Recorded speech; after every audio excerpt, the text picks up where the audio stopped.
I think it's time.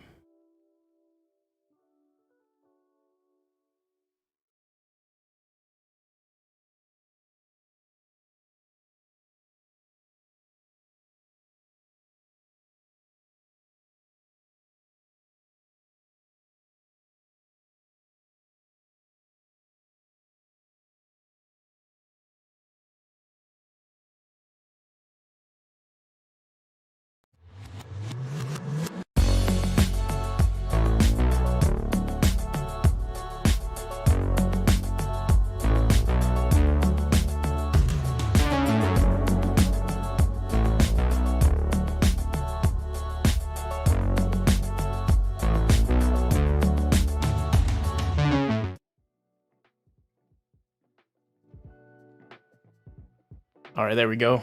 Fully said. What's going on, guys? I see Fry Minis here. I see Jamie. Let's see who else is here. Thank you, thank you. So, how's everybody doing tonight? Oh no, your graphics are killer, man. Don't. I've been slacking. I needed to actually start doing some graphics for the channel. What's going on, Davey? Glad you could join us. I'm running off 3 screens right now, so thank you, thank you. Sip some of my drink. So, what'd you guys think of that new UA that just got posted? I'm liking the Hobgoblin a lot, actually.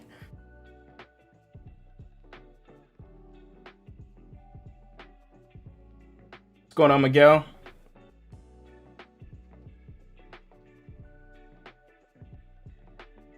Yeah, I spent a lot of last night on graphics and stuff for the stream. So now, whenever I stream, I'll actually have nice layouts and stuff.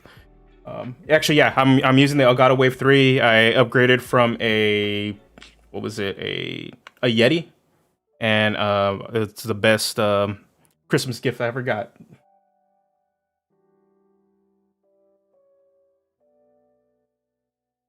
Yeah, the rabbit folk actually look pretty cool. The owl folk are starting to grow on me too. They're not really getting rid of races. They're just changing them. Now they're lineages. So they're a lot more open for players to kind of choose what you're going to be able to do.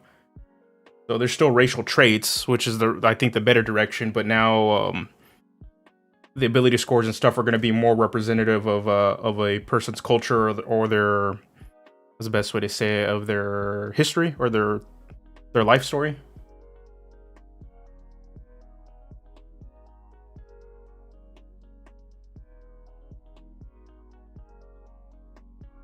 Yeah, it's going to be growing pains for the company because they have to completely change a mindset of a gaming mindset. I don't think there was any ill intention when they started when they used the term race. It's very much into the gaming mindset. They still use it for video games. World of Warcraft, like one of the biggest ones.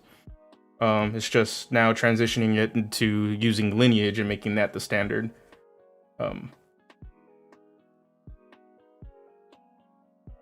Yeah, you can build Bugs Bunny. My buddy of mine, he was hyped up because he saw the rabbit folk and he wanted to build Usagi Yojimbo, the samurai bunny rabbit comic character that's appeared in Ninja Turtles from time to time. All right, let's get a little started. I just wanted to. This stream is to celebrate hitting 1,000 subscribers. So I was trying to plan something else, but I was gonna get too technical. But I thought I'd just throw it up to the community on the channel, and everybody voted for a character build stream. I had fun doing one last time I did one, and I would love to do another one again. I'll probably do more build streams, and then I definitely want to jump in and do some Baldur's Gate streams again. That was fun. Yeah, thank you, Fry. I'm hoping you hit it soon too. Your channel's really really solid and it's really really clean. It's a lot. It's a really strong and nice presented information and channel, and I'm really glad there's other channels out there too that really take the time to craft an image, I guess you say, or like a look, an identity.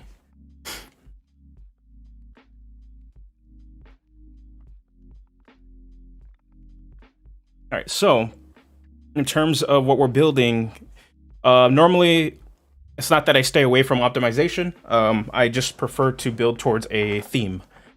So actually, as of today, I did post up a video how to play a kid detective for Candlekeep Mysteries, because there's the new mystery book comes out, I believe, on Tuesday, and a lot of people are going to be bringing Sherlock Holmes to their table. So you're not that guy, and you know you're not sitting across from every other Sherlock Holmes. I dug into some detective mystery tropes out there, and then the kid detective one was the one that sparked my my creativity. So you can go check that one out. That one posted today, and then actually later on, if you guys hadn't caught it yet, but I will be announcing the rules for the giveaway for later. Yeah, giveaways help. They do help get people's eyes and ears on there. All right, so to start this off, throw out some character ideas. We'll throw some out and then go ahead and vote on something, and then we'll start building towards that. Pretty much everything's open. If you guys want to use the new UA, I can pull that up and we can use that too.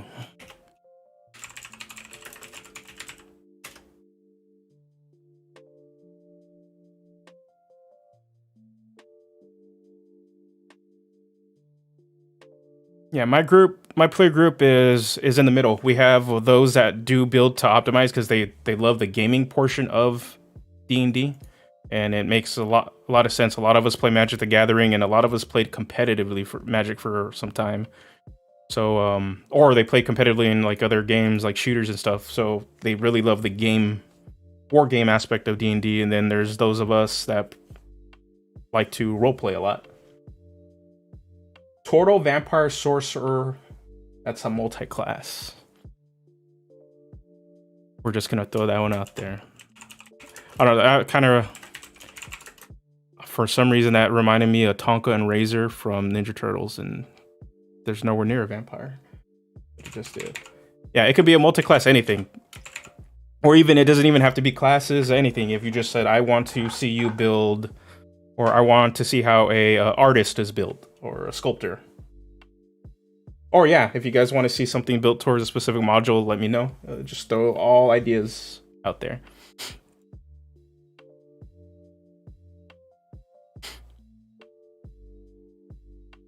Portal, Vampire, Sorcerer. That's definitely using some variant rules. Ganassi, Genie Warlock. I have a Genie Warlock build up on the channel. If you haven't seen it, go ahead and check it out. It was during the UA, and luckily the UA wasn't changed when it got printed. But a Ganassi. I'm looking forward to playing a Genie Warlock in my future. A Commoner build. Commoner. I will take that as a challenge. I'm capable. I'll figure out how to do a Commoner. Something for a specific module. Write that down.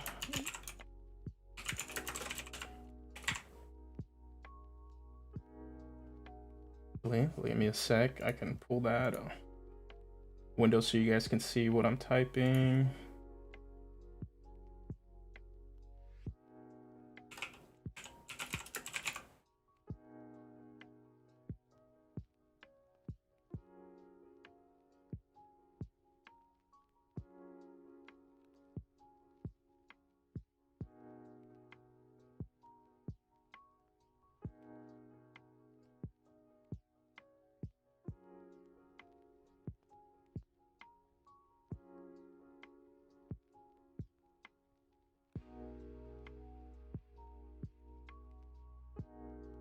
Japanese steakhouse chef.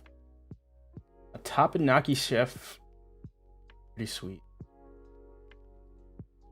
And coincidentally, you're just hitting all these build ideas I've done before too. I've done a chef build using the alchemist artificer. That is probably like one of the funnest builds I've done. In the future, I actually want to do a character. I want to build a subclass to eventually put out on DM's Guild. Let's put that back over here. Okay, well, why no? Keep doing that.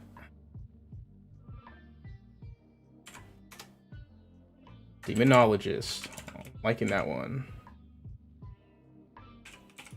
Demon, cannot spell demonol. Okay.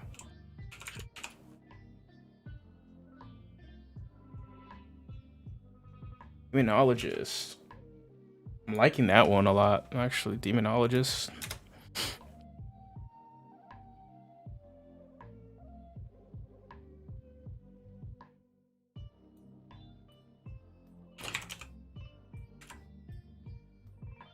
I think it's teppanyaki chef. Yeah. Teppanyaki chef. That would be entertainer background. That kind of reminds me of like an Iron Chef.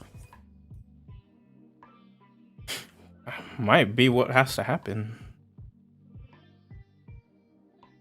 So Genie Warlock, 1, 2, 3, 4, 5, 6. We do have 6. Let's bust out.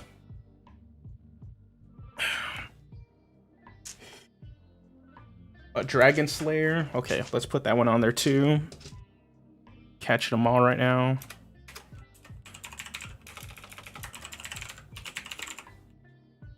Knife Juggler. See, that one's actually... I'm really glad they started with Tasha's. They started adding some new fighting styles to support stuff like throwing weapons and stuff. Star Druid. The more I cover the Tasha's subclasses, the more I regret sleeping on some of these, because the Star Druid is one of those I really slept on. And if you want to play Laser Druid, it's actually really cool. I actually think it's probably a little bit more powerful than the Fire Druid. And I know everybody really thinks the Fire Druid's really, really strong, but you get a free blasting ability that gives you advantage compared to just being really well-rounded. So, okay. So 1, 2, 3, 4, 5, 6, 7, 8, 9. What's going on, David?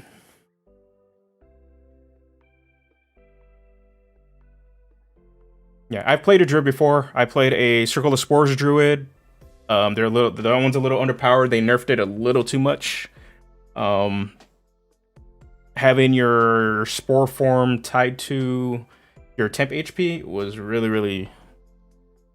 I don't understand why they did that. They should have just left it that you stay in your spore form. In terms of like me liking the druid, it's not my playstyle. Having all your cool spells being stuck to concentration and then having to rely on your cantrips really kind of... It just doesn't sit with me. I like having a lot of options open at all times, or being able to maximize my action economy. So stuff like Barbarian, and even though people really, really hate on the Monk, I love the Monk class. Just because you can use your action economy efficiently. A Crow. Swarmkeeper. And that reminds me, just for those that do watch the video, Swarmkeeper video is close to being done, but it's going to get pushed back a week because that new UA came out and I want to do a video on that. So Swarmkeeper video will be out a week later. Okay, so we got 1, 2, 3, 4, 5, 6, 7, 8, 9, 10. Okay, we got 10. All right, should we vote or should we roll?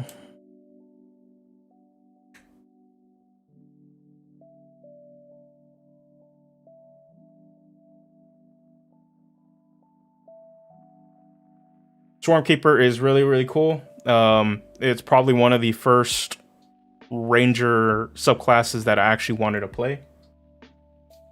Roll for it. Okay, we need to get a D10. Okay, we're gonna roll. So let me see if I can get these all on the screen.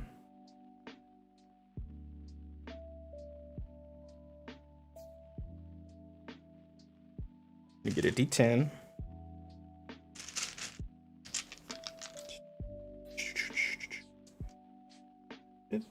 It is.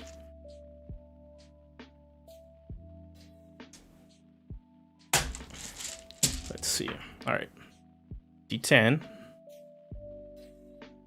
gonna roll.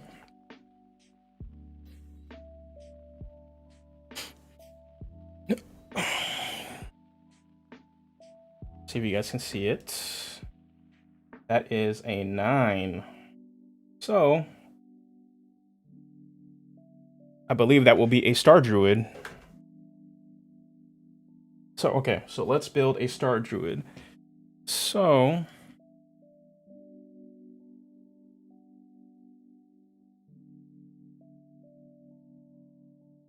get that set up.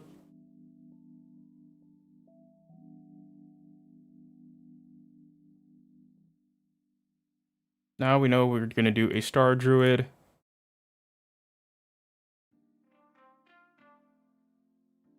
Okay, Star Druid. So what themes are we really gonna play with? Star Druid, they kind of have a divination theme, right? Let me pull it up.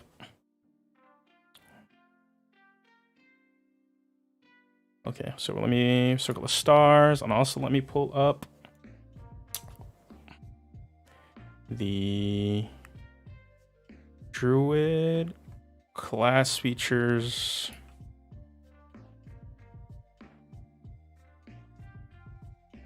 Star Druid from another planet, so none of the constellations align and they have no power. That sounds like Superman when he's not near a yellow sun. That would be terrible. Do I roll stats or point by? My play group, we like to roll stats. Everybody just really likes rolling dice. I tend personally, I don't like dealing with chance, and of course I play a game like D&D and Magic the Gathering where there's a lot of chance. That's why I don't really gamble or anything like that. I'm not big on that. But even then, I still like rolling dice. Point by, I don't really have too much experience using it. Normally, if I wanted set stats, my group uses standard array.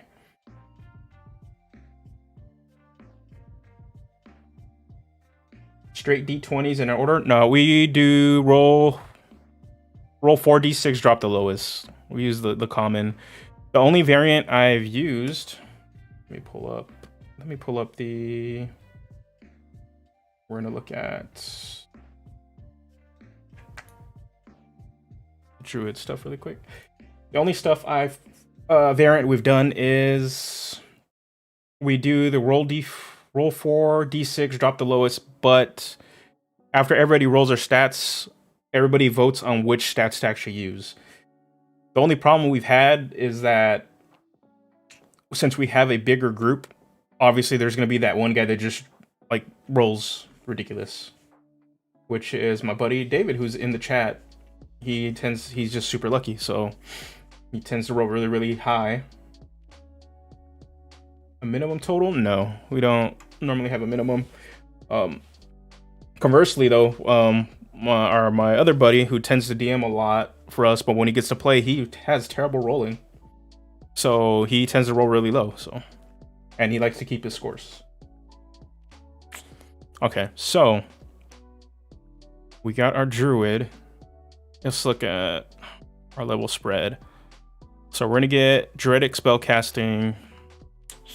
Okay. Actually, let's do something before that. Let me pull up the character sheet. We need to figure out some lineages. We need to figure out our race. So exactly what should...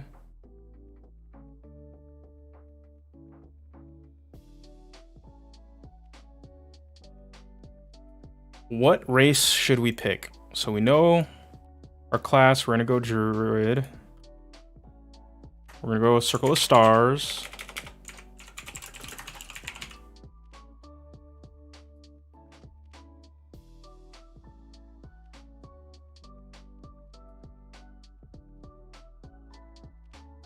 Roll for race.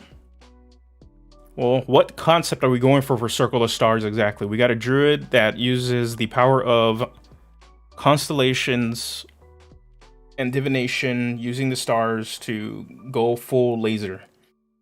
Because unfortunately, there isn't a lot of divination stuff with this Druid. So we got guidance, we get guiding bolts.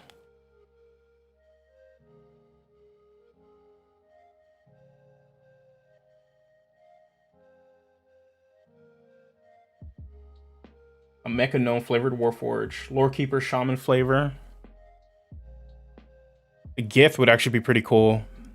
I wasn't too big on Gith until I started playing Baldur's Gate 3. And then now I want to eventually play one.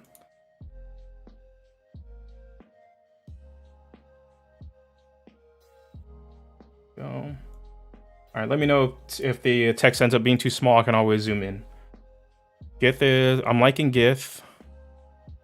But a Mecha Gnome or a Warforged Star Druid would be pretty cool. There's a couple ways to actually do that if we were going to go like Eberron. Lorekeeper Shaman flavor. Centaur.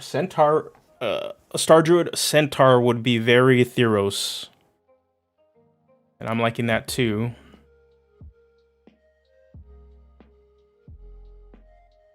And actually, that reminds me, I probably need to pull up... We're going to go Theros. I do have the Theros book on here, so... Let me pull that up just in case.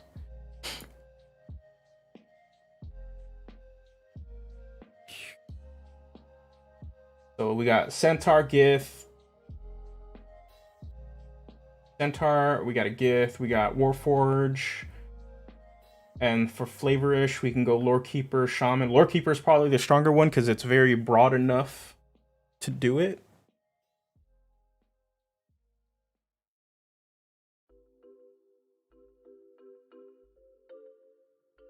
Loxodon. Lizard Folk. Or a Shifter. We got. Hey, thanks, buddy. You take care. I will hit you up tomorrow. Let's see. Loxodon, Lizard Folk, Shifter. I'm liking...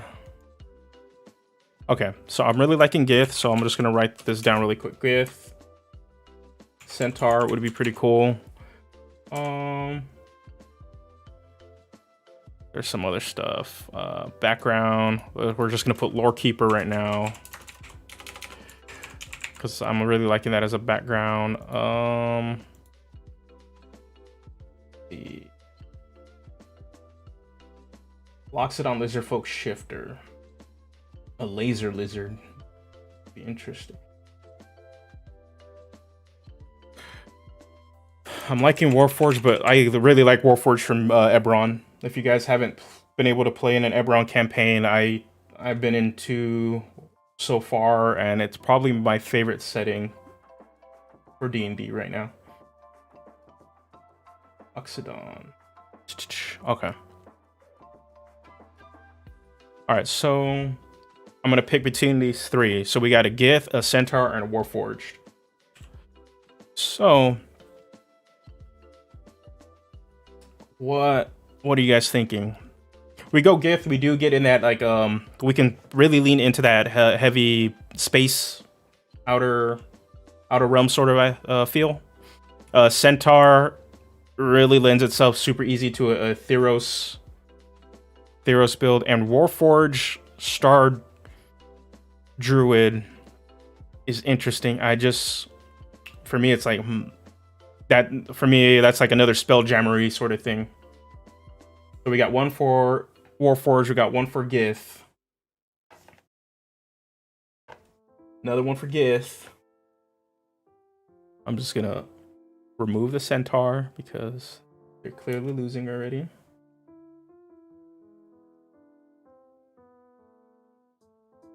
I made. Been a while since I pulled up. Looking like we're getting Gith. All right, let me pull up the Gith stats. I don't have them on my books over here. Okay, so we're gonna go with Gith. Now we're gonna have to nail this down. Queen Githyanki or Githzerai? So we're not gonna really worry about ability scores. And obviously the reason is because we can always just use Tasha's variant. Githzerai more specifically, so we're gonna go look at the difference between the two. Yeah, so ability scores will increases. We'll just use Tasha's. Githzerai does give you a bonus to wisdom. Being a Gith gives you a +1. And then you'll get a +2 from your subrace. Githzerai. They get mental discipline. You have advantage on saving throws against the charmed and frightened conditions. That's actually really good. And then you get Mage Hand. You can cast Shield and Detect Thoughts. Yeah, see, that's actually really good. I'm liking Githzerai. Let's see what Githyanki gets. Okay, so Githyanki on the other hand get medium, light armor proficiency, short swords, long swords, great swords. They get proficiency with one skill or tool of your choice, and a language. And then they get Mage Hand Jump, but they get Misty Step.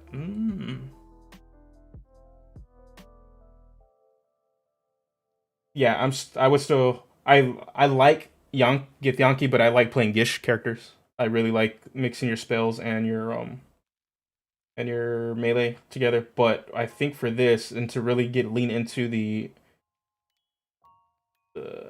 laser druidness, this Githzerai is probably the better bet. And that shield spell, just having that on hand is really, really good. So it's gonna be Gith, and then subrace is Githzerai. Thank you, Fry. Thank you for stopping by.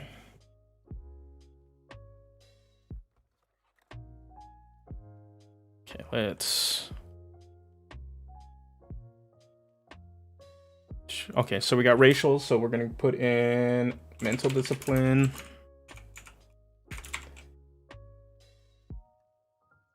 And the reason I'm saving this on my Roll20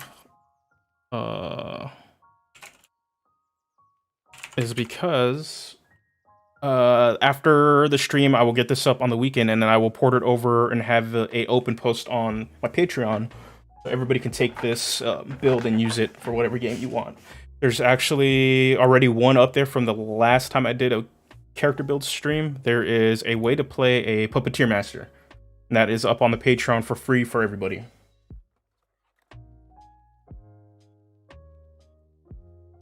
Thanks for dropping by, ES.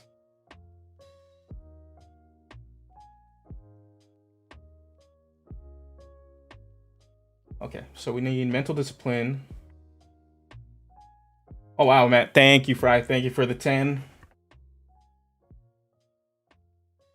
Fry is the first person I don't know, so thank you. I probably should set up alerts or something. Okay.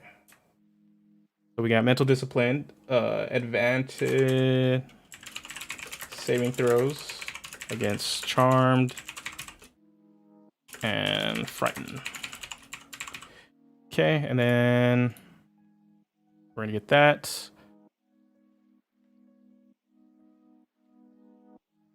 Then we're gonna get Githzerai Sonics. So this is just gonna give us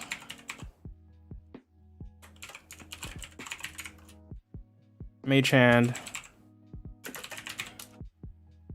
shield. Detect thoughts. Cool. All right, thanks, man. Thanks for stopping by.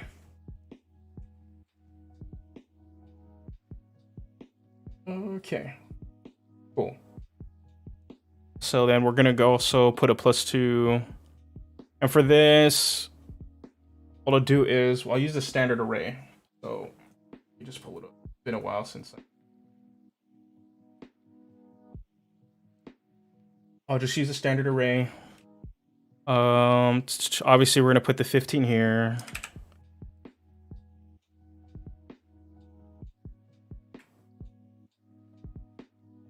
We got a 15, a 14, a 13, a 12, a 10, and an 8. So obviously we want our 15 here. Pull up.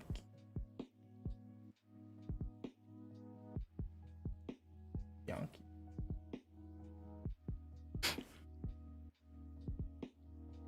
Okay.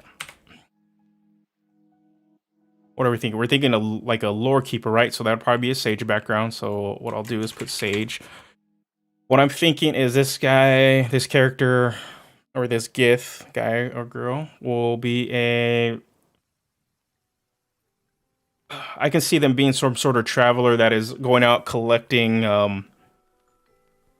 collecting books on various races and people, kind of being a little bit of the Watcher from, if those familiar with Marvel Comics, but also maybe a little bit like Silver Surfer. They're going around traveling the different planes, collecting information and searching different places. But obviously not to, if this person's going to be a hero, they're obviously not going to feed into some sort of elder god or anything. Yeah, and I'm thinking that too. If we're going full on Gith, leaning into it, we're definitely going to pick up the telekinetic or telepathic feats, or maybe both. So, okay.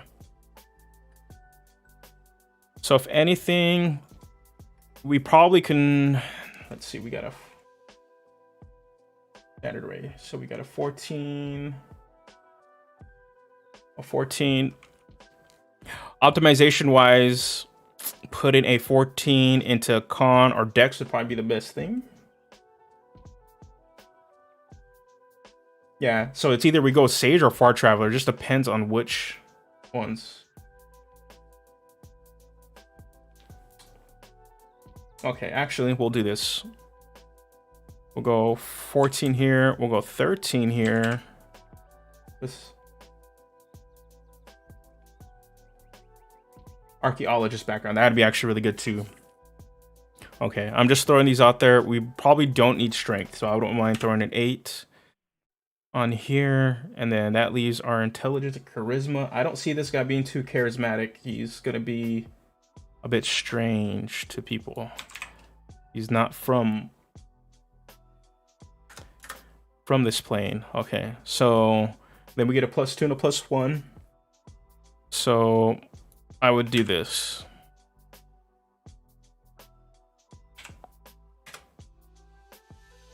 No, I said, yeah, there we go. It's being a little slow. Oh, maybe if I showed you guys what I'm actually doing, you guys will see what I've been typing and looking at for the last couple minutes. So give me a sec. There we go. So this is,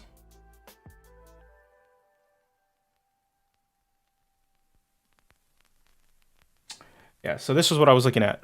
So obviously we're a druid, we want our wisdom to be as high as possible. We'll put our +2 there with the 15, make it a 17. We'll put constitution as a 14, which is our next highest, and then we'll put our dexterity as the 13 and adding a +1 there, so we have some good defense and health. Then intelligence as a 12, because we're still a Githyanki, so we can play into, at least have some intelligence, so if we need to take any knowledge skills, we can do that. Then we have charisma, and then strength. They're probably not gonna be that strong. They're gonna be more mental, a mental kind of character. To the point, if we really want to get into some of these intelligence scores, since this person's gonna go around collecting information, it wouldn't be a bad idea to take a level dip into Knowledge Cleric so they can get advantage on history and our like Arcana checks, which would open us up to having a bunch of cantrips. It would play into this idea of being a space traveler. And then, yeah, because I believe that's all we would get for a level 1 Knowledge Cleric. Let me look that up. That's where my head is going. Knowledge Cleric, at least for 1 level dip. And then you go Druid. The only reason you would want to go any more into Druid or into Cleric, maybe it's just to get the Channel Divinity, but I don't think it's necessary. But yeah, so I think we're gonna do that. We're gonna go.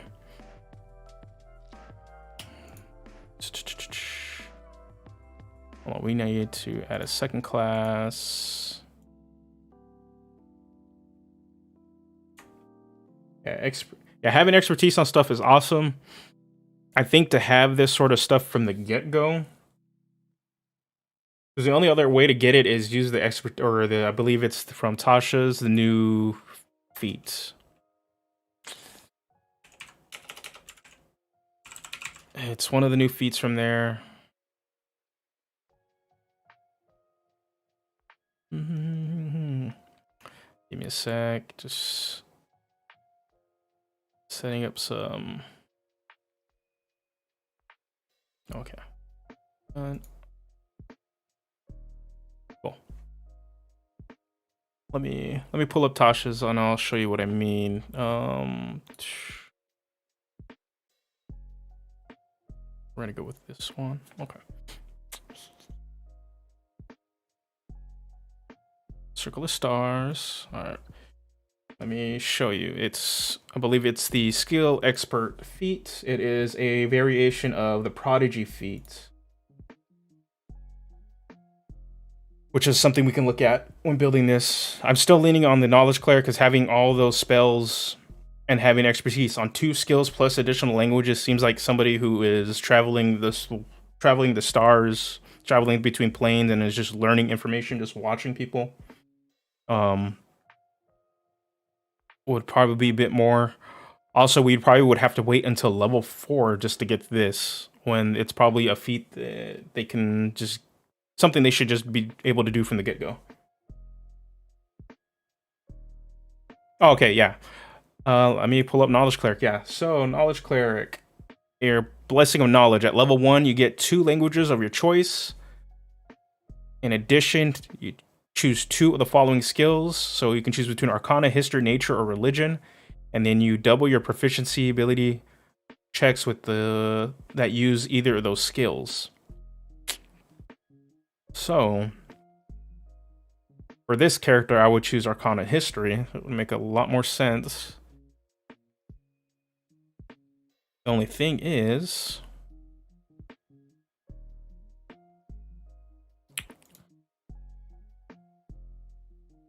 now when looking at Cleric, if we start off with a level 1 Cleric, our proficiencies we would obtain, I believe okay, I didn't pass them. Okay, here we go. So if we were to start Cleric, we'd get Wisdom and Charisma saving throws, which are still really good. And then we get to choose between these. Compared to a Druid, let's see what we get starting as a Druid. It's mainly looking at the saving throws. A medium armor shields. Intelligence and Wisdom. Because we can always start off, go like 2 levels into Druid, so you can pick up your subclass and then go 1 level Knowledge Cleric and then just go all in on Druid after that. Or the easiest thing is go 1 Knowledge and all Druid after that. Ooh, let's see, that's not bad either.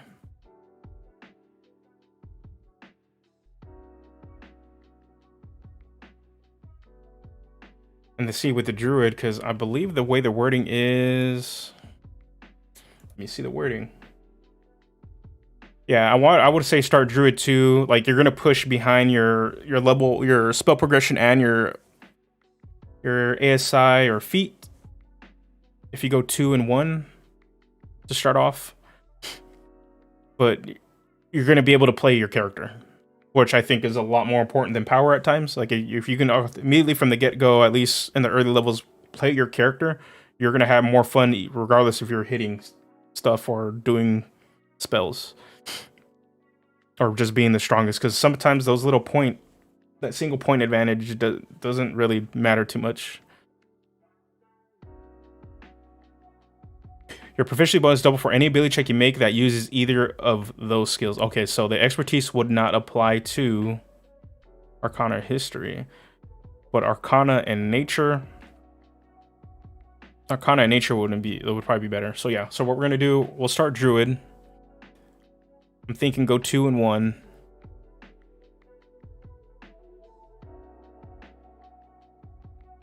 So what are we getting? We are getting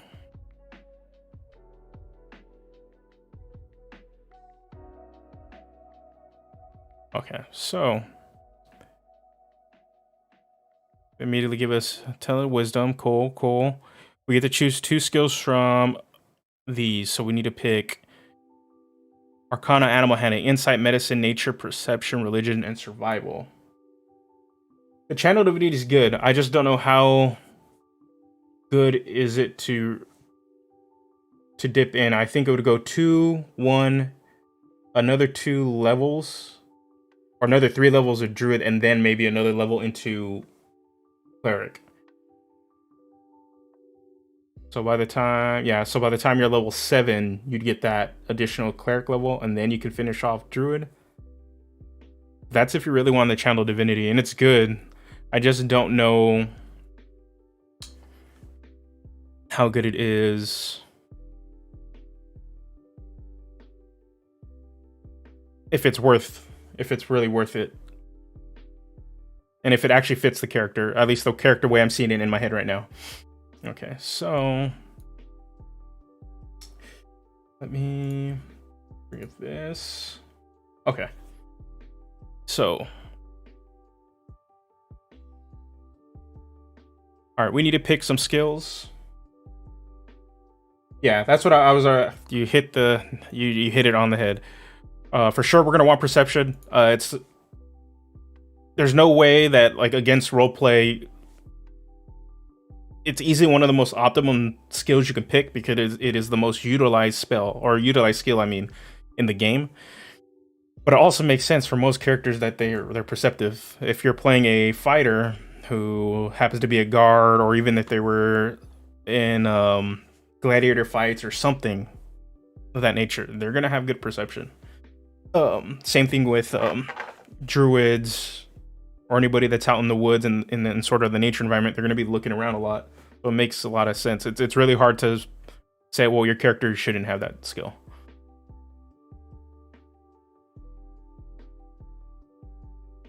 And then insight would be good, because they're not really going to be dealing with a lot of animals. We're picking up Arcana and Nature from the Cleric anyway. We're not really going to need medicine. This character isn't really religious. They're more about the stars and using the planes to guide them. So yeah, I'm okay with insight. Okay, so we're also gonna get what other proficiencies? So armor, we'll just go with type armor. Okay, proficiency. It's gonna be light and medium.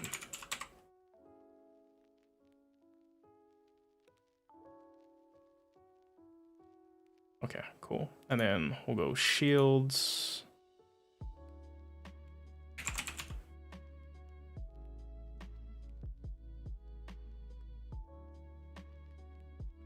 Weapons. Okay, so weapons. We got a lot of different weapons.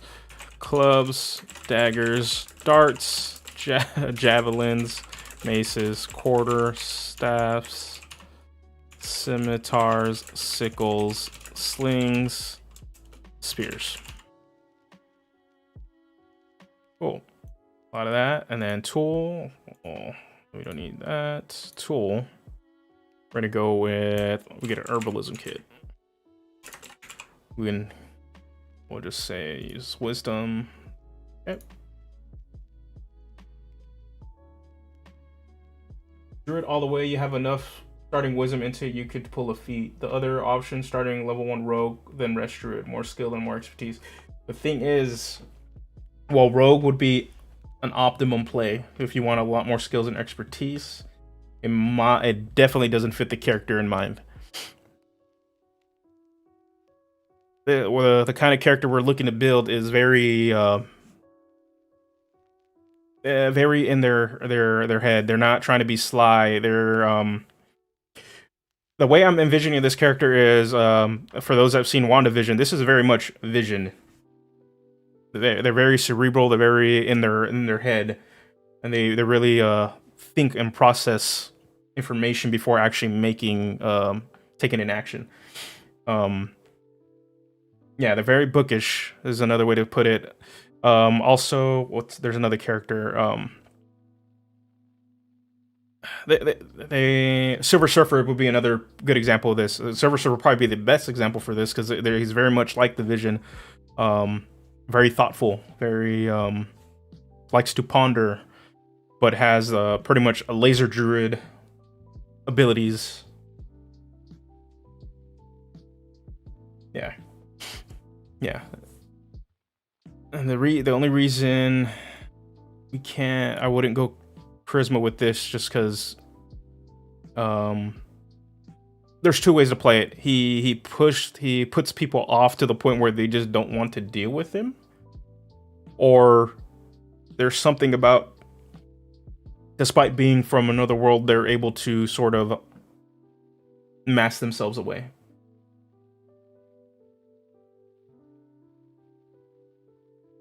That's why I'm liking at least a level dip into knowledge cleric. Plus you get all while rogue would give you a bunch of skills, knowledge cleric and going cleric at least for a level gives you a bunch of spells. So which is never a bad thing. So you can have a bunch of healing spells and then never have to take any healing magic as a druid. You can use all your druid slots for something else. And seeing then cloistered scholar background.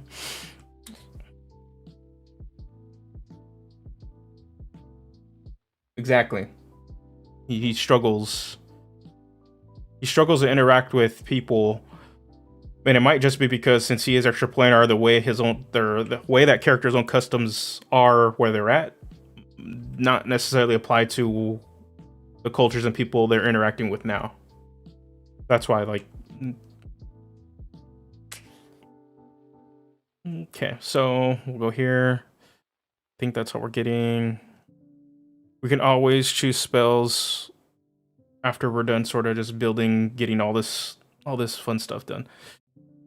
So starting equipment, let's see. We're gonna get a wooden shield. We'll go with a wooden shield. Simple melee weapon.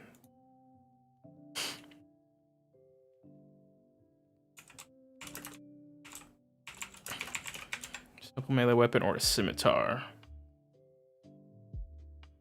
You know what? Most of them are going to give you, unless you go quarterstaff two-handed, it's not really going to matter, but scimitar actually looks cool with this alien laser druid and leather armor. Okay.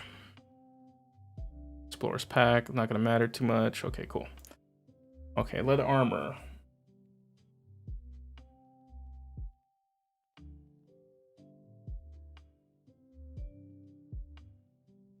Leather armor. Give me a sec, I just need to make sure. I'm trying to remember the calculations for leather armor.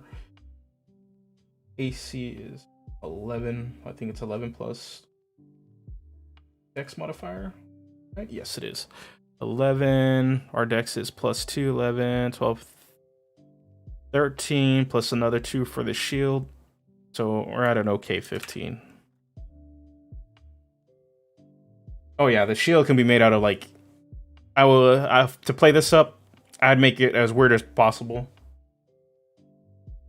And I probably, to mess with the DM a little bit, I would say this wooden shield is, or wooden, quote wooden, is made out of like some metallic looking thing, but it's not metal. Maybe it's like a big old alien carapace or something.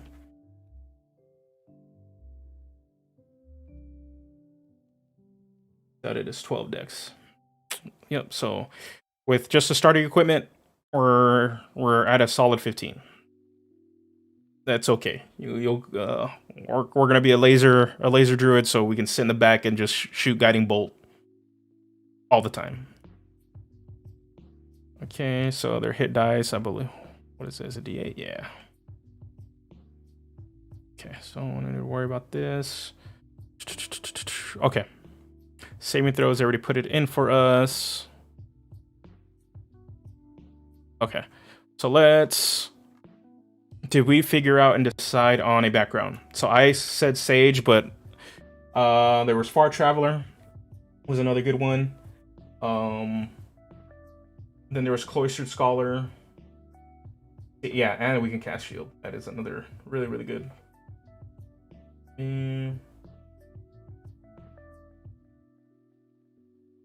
Pull up some backgrounds here. Okay.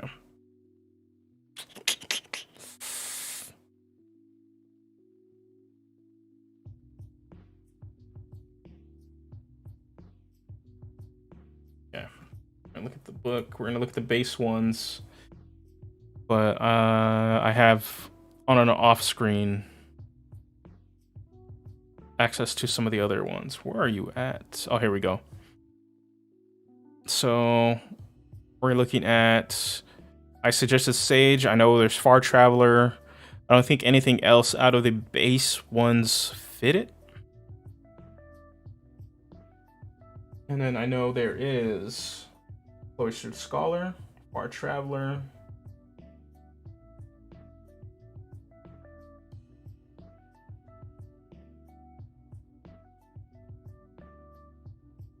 Okay. So look, well, I'll show you what Sage is able to do. And then I'll also then go over the other ones.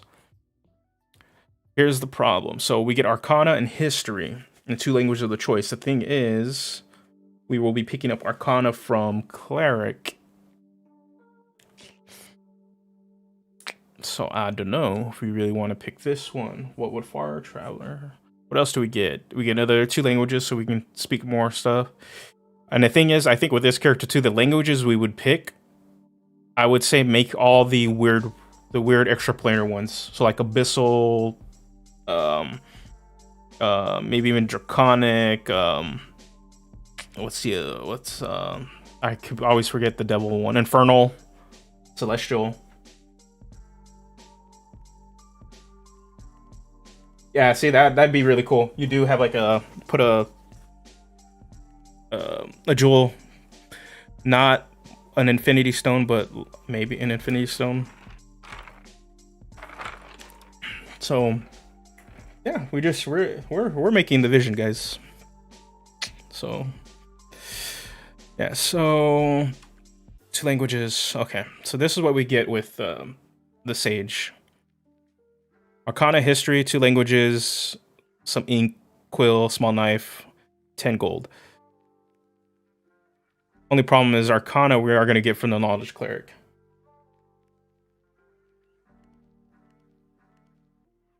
Here's the thing about the redundant proficiencies. And it's a nice little thing. So technically, if we're building this character at level 1, we're kind of stuck having to take these, right? So since we don't have these on our character sheet yet. But say we're taking the background, insight, and perception. We already took them on our druid. So what it said in the player's handbook if that's the case, we can pick whatever we want at that point. It is in the player's handbook. If you have skills that are overlapping, you get to choose another one.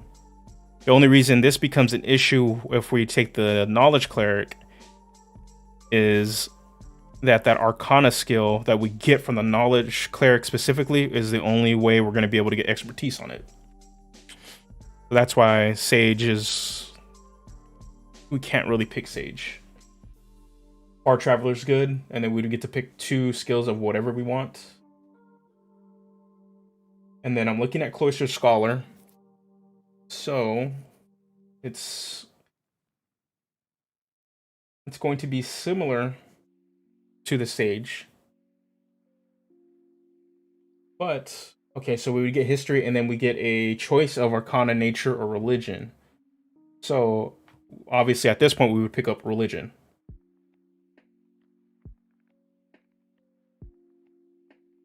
All right, awesome. Can't wait to see it. Let's see how both of ours compare. I'm liking Cloister Scholar 2. They also get an ability called Library Access. I believe it might be the same one as this. Yeah, or this one's a Researcher. So what is the difference between both of these? So you pretty much you get access to all the libraries with the Cloistered Scholar. And this one you just know where this stuff is at, or you might get a lead on it. And then we get the Far Traveler. Far Traveler is gonna gives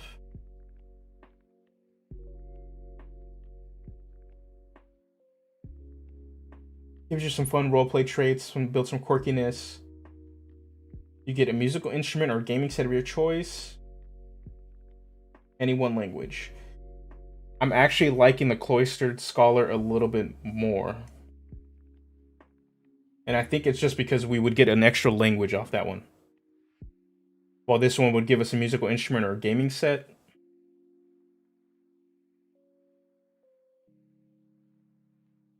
And because I don't know, it depends on how heavy you're gonna roleplay that the musical instrument or the gaming set. While the extra language you would get from Cloister Scholar will most likely come up in the game. And it fits. So we'll go with Cloister Scholar. Yeah, and gaining access and just kind of, for me, it's like maybe kind of like how Vision has his alternate human form. We might want to see if we can take find some sort of way to like create a false illusion for this character. So we're gonna go with Cloister Scholar. And I'm thinking, since we don't need to overlap our skills, what we'll do is this. We will, obviously we're gonna get, what is it? Yeah, I'm gonna have to get history. Cool. Since we're gonna pick up Arcana and Nature from the Knowledge Cleric, we can just take Religion. So at least they're gonna just have all the intelligence skills. And then we get 2 languages, plus we know Gith. So we know Gith. What other languages? Yeah, Alter Self or something like that would actually be perfect. They just have this alternate form that they can kind of turn into. That'll let them pass by.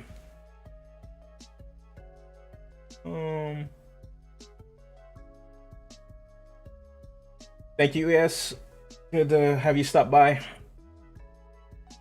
I will definitely check out your build as soon as, maybe after it's all done, or tomorrow.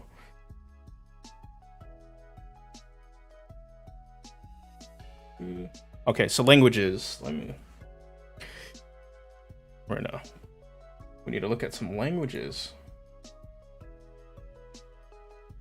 Yeah, see, there we go. That's what I.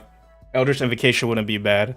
I'm really liking a lot of these other feats that they added in Tasha's, so you can really get into multi-classing without multi-classing. Okay, so we need languages.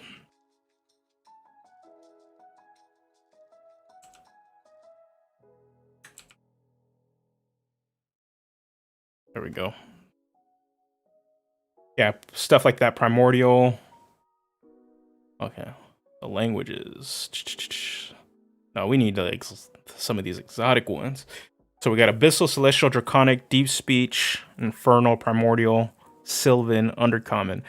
So we're gonna get a total of 4, right? So we're gonna get 2 from the Knowledge Cleric, and then we'll get 2 from Cloistered Scholar. So what we should do is we'll just pick all 4 right now.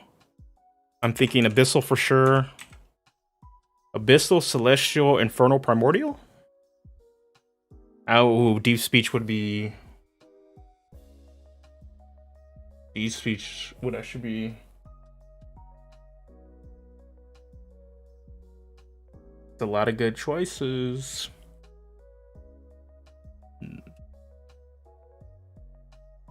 I'm for sure gonna put Deep Speech on there. I see this guy being from the Outer Planes.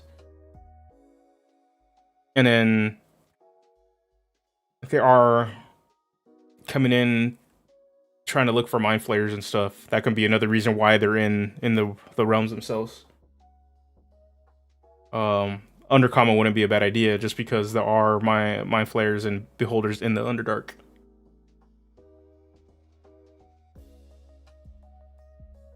But I'm really leaning on the extra planar stuff, so Abyssal, Celestial, Infernal. Those are like the other 3 I'm thinking. Abyssal, Celestial, and Infernal.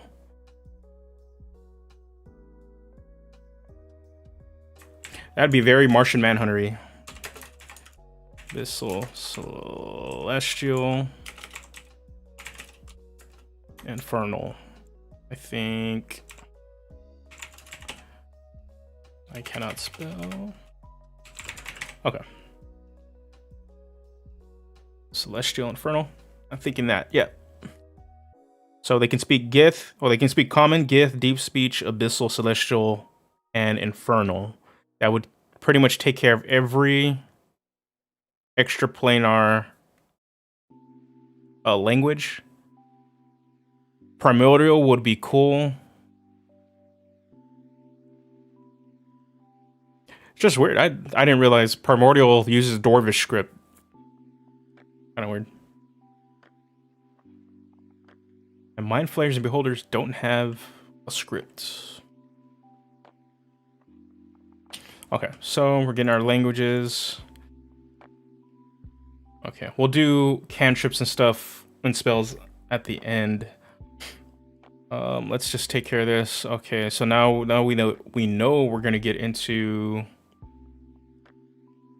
Knowledge Cleric. Let's just get that one out of the way because for sure we're taking 1 level, so we might not have to put too much in. So Knowledge Cleric, you're gonna get an expanded spell list, or we'll at least get access to Command and Identify, which is still really good. Identify is really, really sweet. Okay, so now let's go. We're gonna get Blessing of Knowledge. So this gives us another 2 skills. So like we said, we're gonna pick Arcana, and then we're gonna pick Nature. And for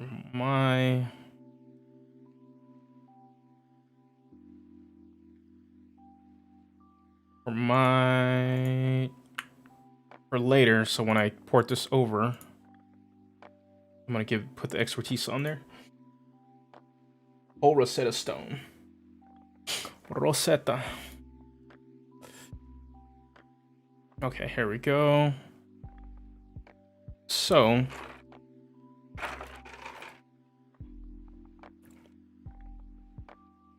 yeah, I haven't been able to use, when I've played, use command too often. I think right now I'm currently playing in my Eberron game a bard, but I'm playing him more as like a battlefield commander. And I have command, but I haven't actually used it too much. Actually, I haven't used it at all.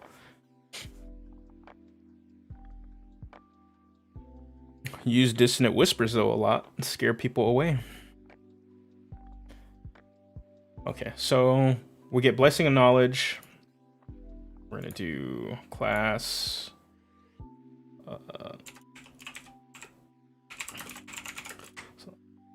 pretty much that's all we're going to get from the Knowledge Cleric. It's Blessing of Knowledge.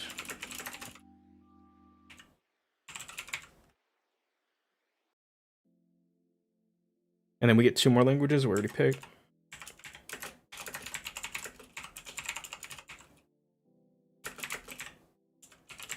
Cool.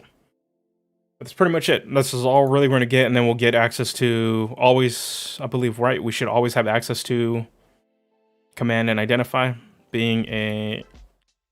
Got to see the domain. Domain rules. I always forget. Too many classes. Too many classes with 2 other spellcasting. Domain spells. Where are you at?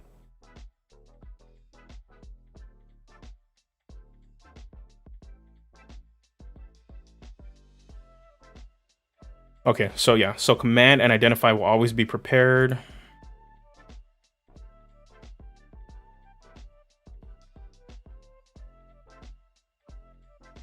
Always prepared.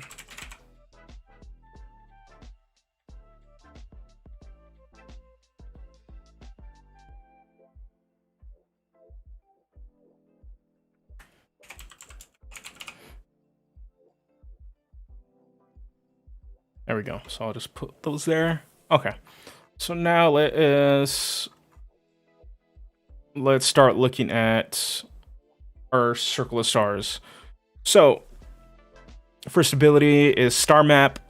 So this is going to be like our little small object, our spellcasting focus. And this is going to allow us to turn into our laser druid form. So we get the guidance cantrip. Right, we're gonna get guidance.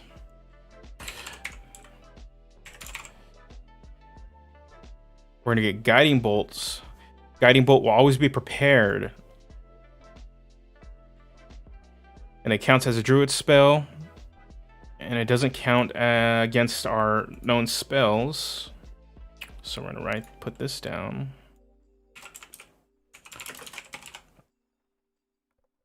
And if anything too, what I'll do is just go up to level 10 like I normally do.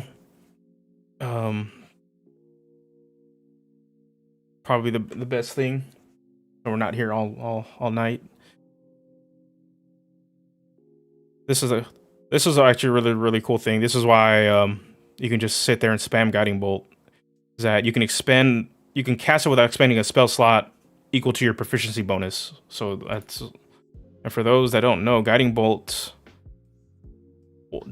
and this is like basic Guiding Bolt too, is 4d6 radiant damage, and then if that the person will take, and then the next person that would hit has advantage on the attack, which is super good. Super good for your rogue friends. Really good for your rogue friends. So we get our star map.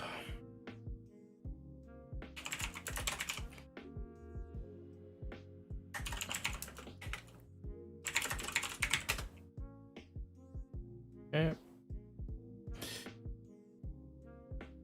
Our star map can look a scroll covered with depiction of constellations, a stone tablet, a speckled owlbear hide, a collection of maps bound in an ebony cover, a crystal that projects starry patterns when placed before a light.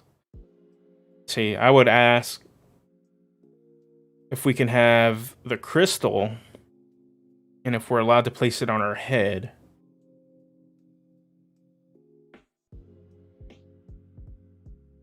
And even then, say it doesn't have to be embedded on the head. Say it's like on a tiara or something, or a headband. We can be like Vision, but don't have to be exactly like a Vision. The glass disc that depicts constellations. And then we get the cool form. Starry form.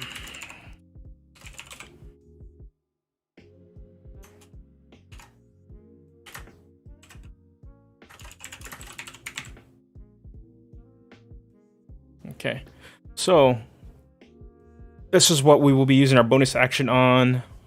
So we can pretty much do this twice, right? We'll be able to do this twice most of our campaign, our game, when playing this.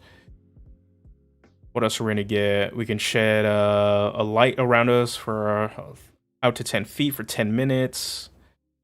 Okay, Archer, Constellation. We get 3 forms. So for this character, Archer, like if you want to go full laser, Archer's probably the best one. So you'll be able to make a bonus attack that deals 1d8 plus your wisdom modifier worth of radiant damage. The other ones are okay too. Chalice, whenever you cast a spell using a spell slot that restores hit points to a creature or another creature within 30 feet of you, you also regain hit points. Or actually no, you or another creature can regain hit points. So if you need to go full healer, which comes in handy if with the knowledge cleric stuff, since you're going to be having probably most likely your healing spells from that, it still stacks with this stuff. So Dragon. I wasn't too big on the dragon one, but I might have just misjudged it. So this will help you maintain your concentration checks for con saving throws. So it's still really good. But most likely, if you're going to be in a blaster role for your party, Archer is most likely the way you're going to go. Okay, so we pretty much have most of the build. Now it just comes down to feats and stuff that we would get. Obviously, we go to level 10. We're going to go... What is it? We're going to go on... Somebody suggests 2 Knowledge Cleric. And then we would go 8 Druid, right? And I'm feeling 1 Cleric, 9 Druid. So the only other ability we would get from our subclass, either way, would be Cosmic Omen. So, putting this down. I don't know how important the Knowledge Cleric's Channel Divinity would be. Because it does give you access to any skill of proficiency. So it does let you be kind of a skill monkey. And I can see in smaller parties needing to take that extra level dip.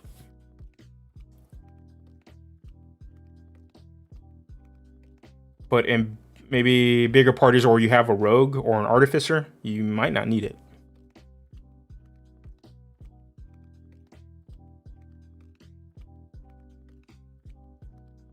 Yeah. It really depends. It really depends on party composition. You don't have an artificer or a rogue, then I would totally be for taking that extra cleric level.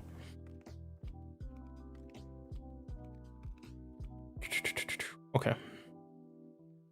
But if you do have either of those, they should be able to handle that, or to some extent, actually, even if you have a bard and you both are dumping a skill into like trying to cover a skill gap, both of you would be a bard with this character with an extra knowledge cleric level would actually be okay. Okay, so let's look at Cosmic Omen really quick. Whenever you finish a long rest, you can consult your star map for omens. When you do so, roll a die until you finish your next long rest. You gain access to a special reaction based on whether you rolled an even or odd number on the die. So if we rolled even, whenever a creature we can see within 30 feet of us is about to make an attack roll, saving throw, or an ability check, we can use a reaction to roll a d6 and add the number rolled. Okay, so this is like a it's pretty much inspiration, right? The bardic inspiration. And then this one is like the reverse, or like it's bless and bane. That's actually probably better, just with d6s instead. So if you roll odd, you got bane. You can put bane on somebody, and then you got rolled even, you got bless on somebody.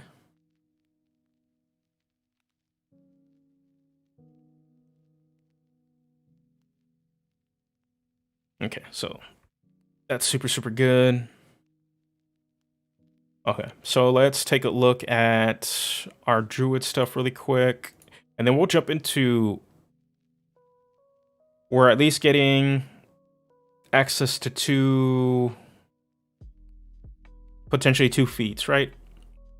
So let's look at druid really quick. So obviously we're gonna get wild shape, right? We get a world. Just gonna put these down. Wild shape.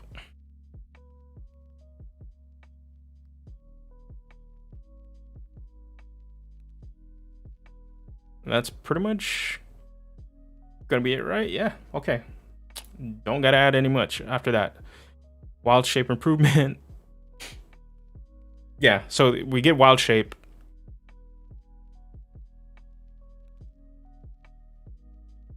Actually, that'd be cool. That'd be a cool way to, like, you actually need to use your wild shape to turn into an animal.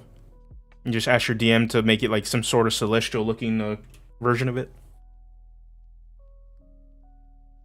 Okay. So pretty much, yeah, that's all we're gonna be getting really is wild shape improvements.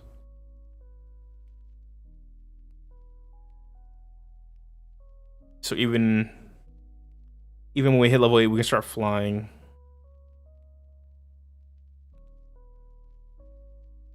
Awesome. Thank you for stopping by, Davey.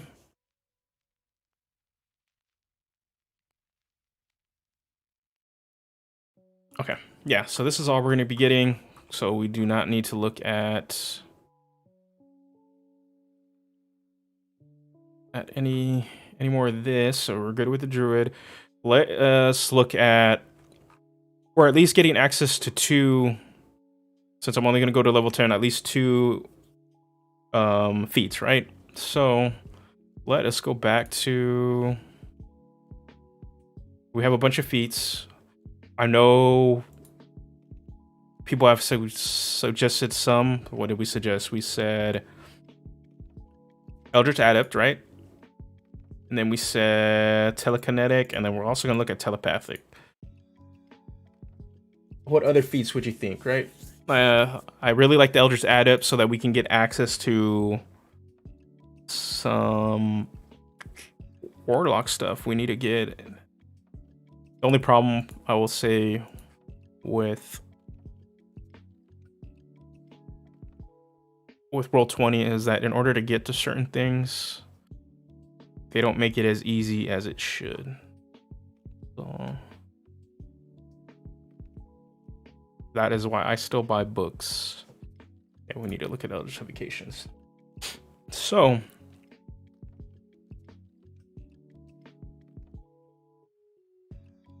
we're gonna go with the Vision Inspiration. Then I'm really liking Eldritch Adept as an early what's it called, feat, excuse me, which is Disguise Self. That's what it would give you. And then you can always use telepathic for this next one.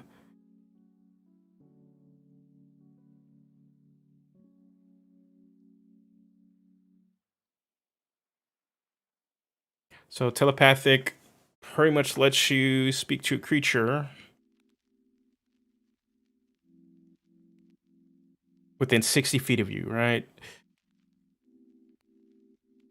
and they only understand you if you know the language, but they cannot respond to you. Then you also get access to detect thoughts. That's pretty much it, right? Okay, and then we got telekinetic, which gives you mage hand.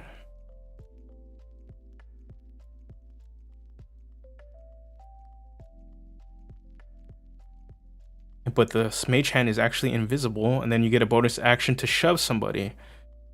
Depends how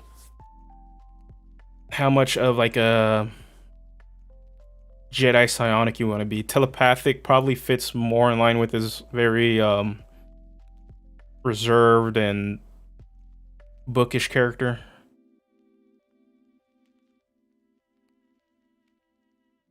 So I would probably say for flavor for both of these are really flavor choices because you don't really get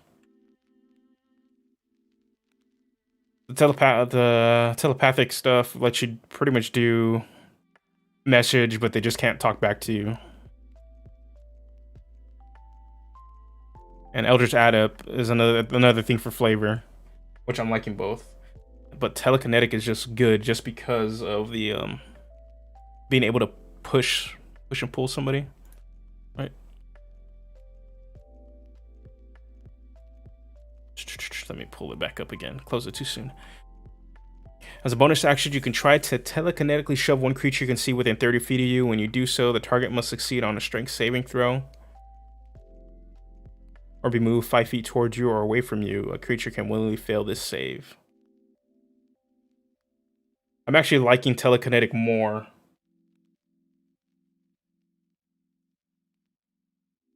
than telepathic. I think you can. I'm not sure. Are we gonna get access to message? It's been a while. We'll look at spells later. If we get access to message, there's no need to take. Yeah.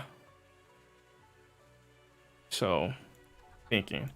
So for our feats, I really like Mask of Many Faces or the Eldritch Adept.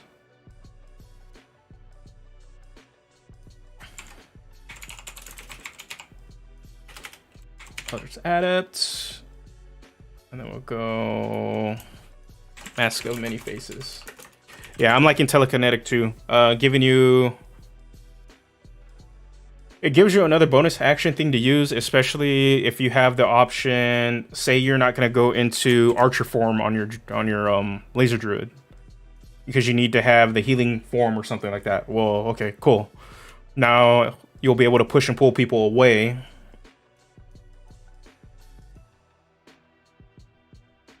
Instead of just constantly shooting somebody.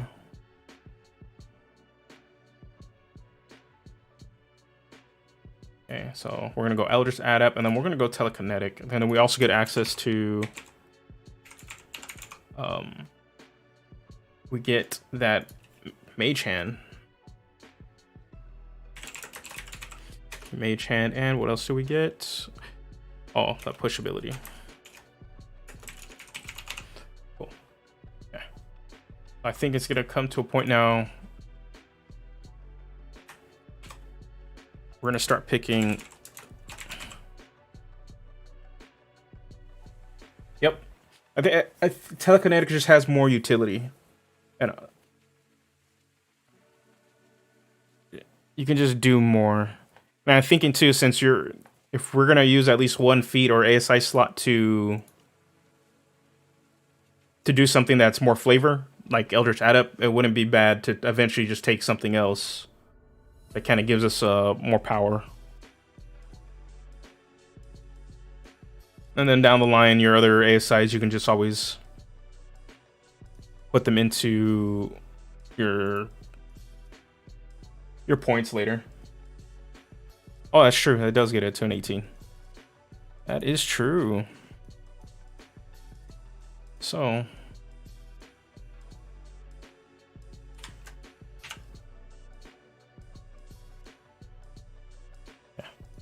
I'll put us at that. We're gonna go level. Hold on. We're gonna go at least 9. All right, for me, I think we'll do a level 10 build. Gotta go level 9 levels of Circle of Stars, 1 level of Knowledge Cleric. I'm not necessarily sold on a 2nd level Knowledge Cleric for the Channel Divinity right now, but before the end of the stream, if that changes, that will change. Okay, so now let's pick some spells. So we do need... We'll start looking at some spell lists. Right now, let me pull up the character sheet so you guys can kind of see what's going on right now. I'll do like a quick little overview before we...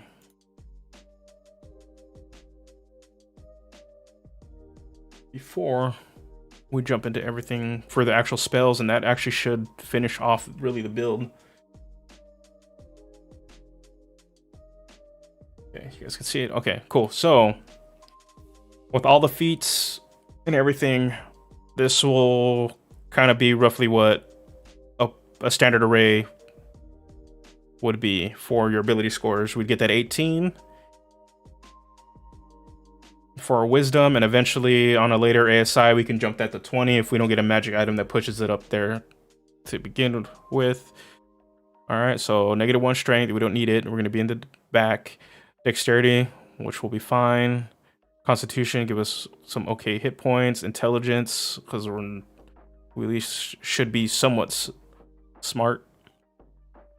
And then our 18 wisdom, and then our charisma at a 10. And then we got our saving throws. And even then, say... This is what? Druids get at least 4 ASIs, right? Say you want to buff up the Constitution, then you can always take the feat that gives you proficiency and then for your saving throw in the Constitution. I always forget the name of it. Okay, Arcana will be at a 9.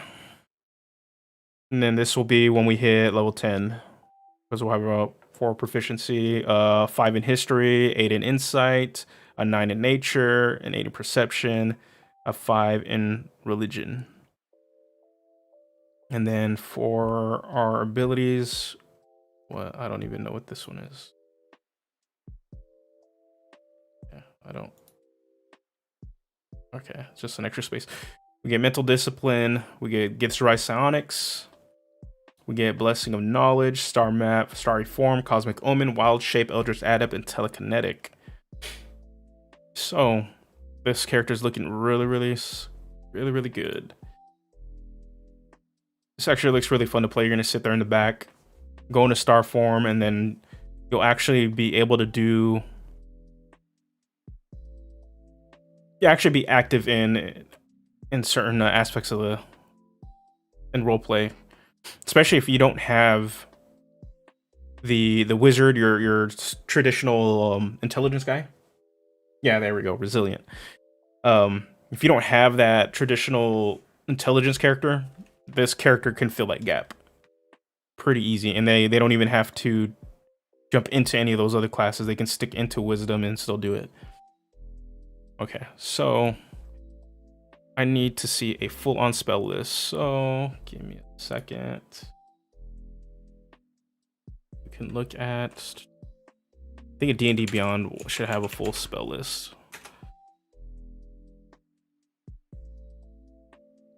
Because if we just kind of look at... And the way I'm going to do the spells is just... I'm going to put both Cleric and Druid on there.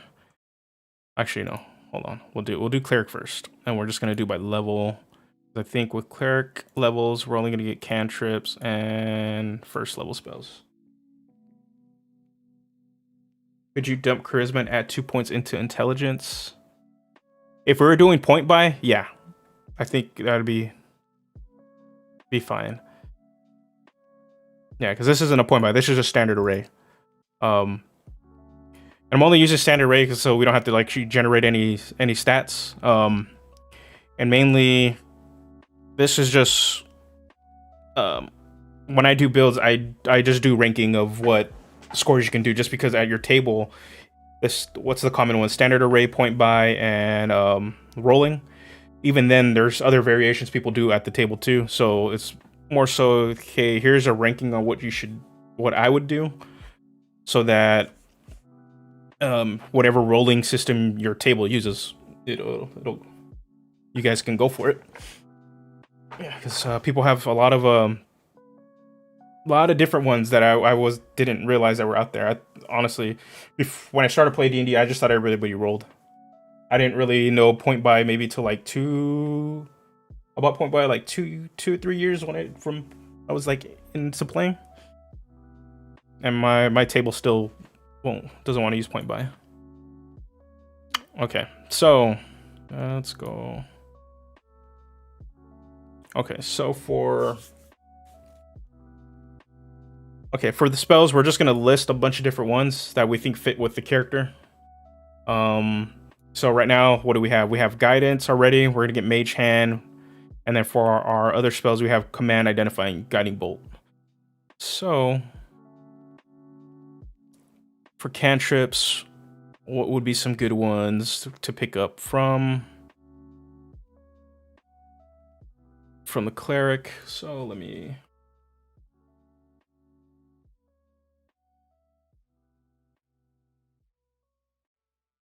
Be on right here. So let's look at D&D Beyond right here. Let this load up for you guys. Okay, let me change the music too.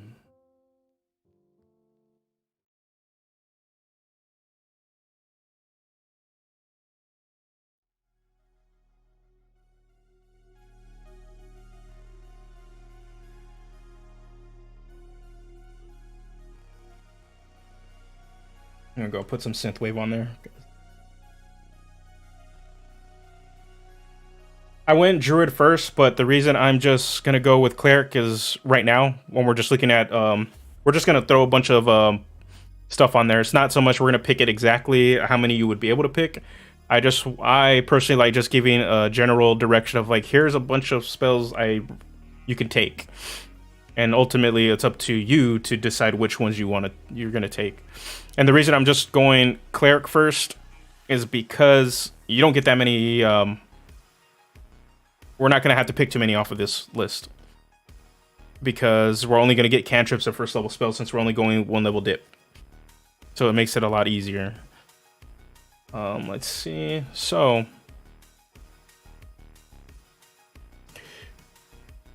yeah, light would make a lot of sense, so I'll throw that on there.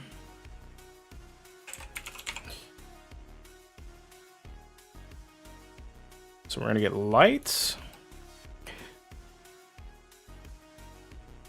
We do need a cantrip, another kind of cantrip, but I don't think we should really. We should probably use our cleric dip just to get utility stuff, really. I think for our cantrips, and we can use our druid to kind of get the more the combat cantrips. I think it should be something like 3, right? Give me a sec. I can actually pull it up, because we're gonna go pull it up. So we kind of want a cleric, right? Yeah, we'll know at least 3 cantrips. So, and we'll have 2 level 1 spell slots, but we should be able to know like all the level 1 spells. So, okay. So we need to pick at least 2 more cleric spells, right? So light is good. We already have guidance in mage hand because of other subclass and feat choices. So I think what else? A utility cantrip like thaumaturgy isn't bad.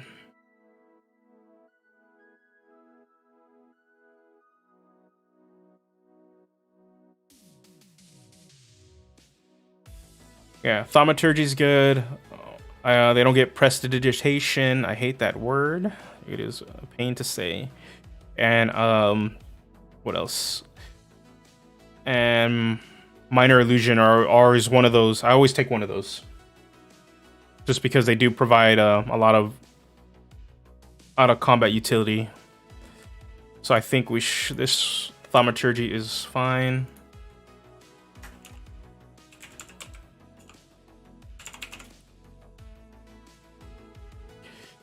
And at this point, we would need one more.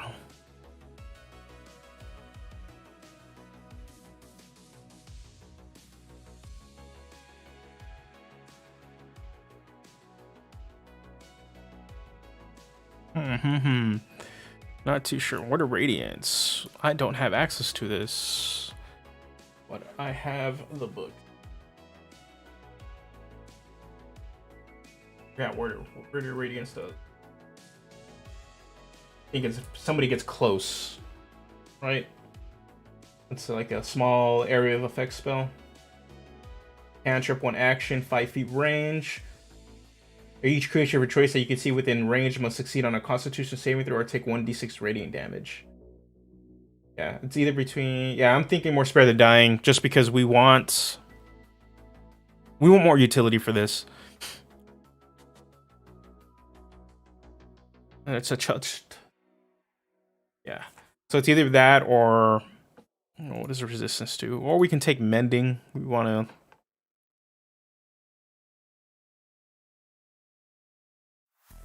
to fix stuff. Mending. I just don't know how like Mending fits with this kind of character.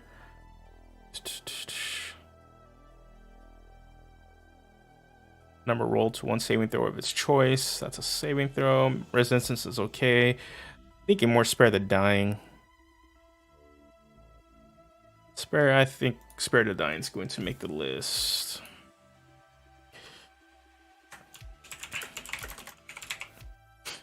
Okay. So we're gonna go Spare the Dying.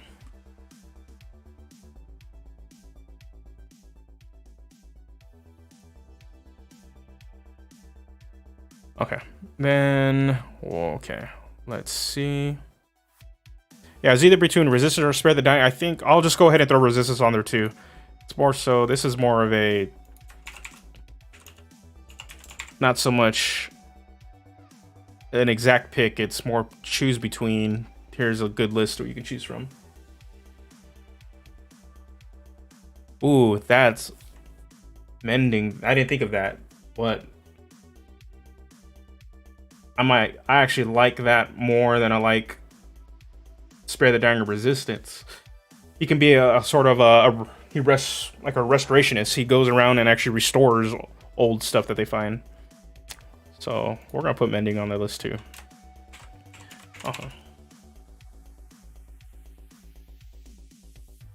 Cool. All right, so for level 1 spells, Bless is always good. Can't complain. So I'm just gonna put it on the list because it's always good. The only thing is, okay. The only thing is, okay, if we do take Bless, right? We know Druids will always need to have their concentration on one of their spells. So do we really want to take concentration spells from another class if we're going to need them for our main class of spells?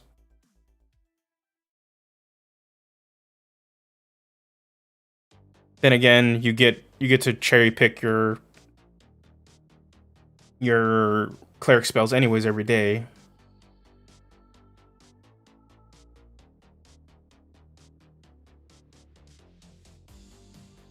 Okay. Then Detect Good and Evil. Yeah, Detect Good and Evil, because this is you're from the Outer Realms, right? You're from your extraplanar yourself, so you would be able to find other people that are not from that plane to begin with. Just having all these detect spells actually be really, really good. Or Detect Magic also. Detect Magic is you also have Identify, so you can actually... Bless and Wheel stack, I don't see why they can't. it would make sense that they would. So you'd have a D6 and a D4.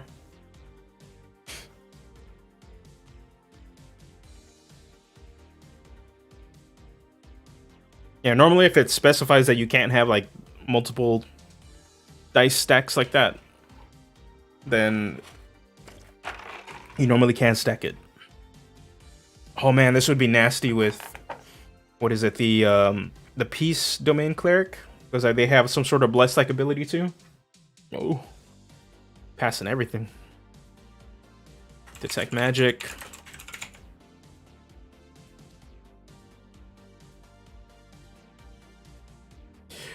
And for me, I always choose Healing Word over Cure Wounds.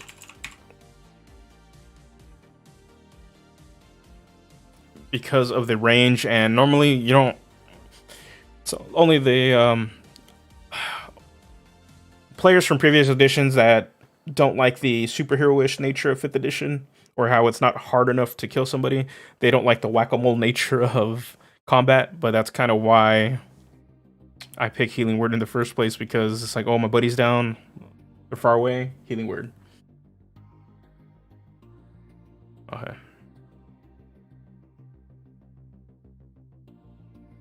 Another flavorful spell, you probably won't use it too often, is Protection.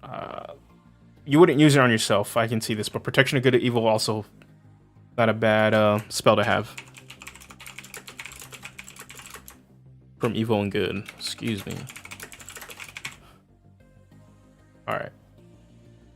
Okay, so I'm going to show you the list right now. This is what I'm thinking. Let me know if you guys have other ideas.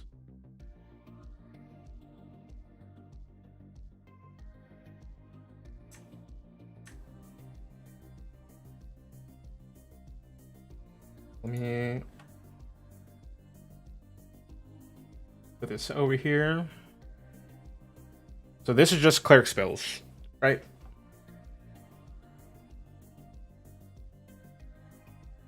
Cool. Okay, so transition.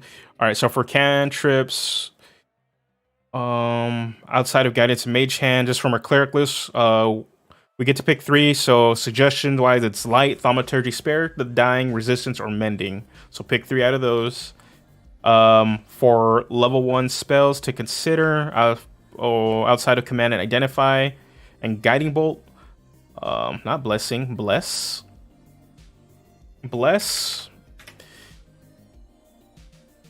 Detect evil and good, detect magic, healing word, protection from evil and good. This would be a really solid character.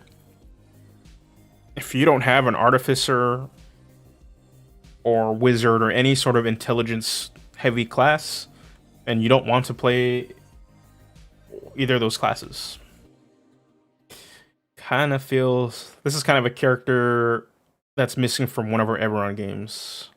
Right now, we're playing a 1 Eberron game as a break from our main one, and it's a more balanced party. And the one we're taking a break from, we unfortunately don't have this intelligence character, so this sort of character would actually fit perfect with that party. Yeah, bless and healing word. Okay, so now let's take a look at our druid stuff. So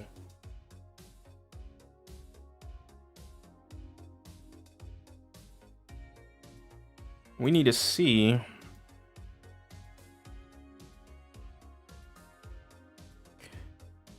exactly. Well, I need to see up to what level spells we're going to be able to hit. So we're only going to go 9, so we can go up to 5th level spells. All right. So let us do that.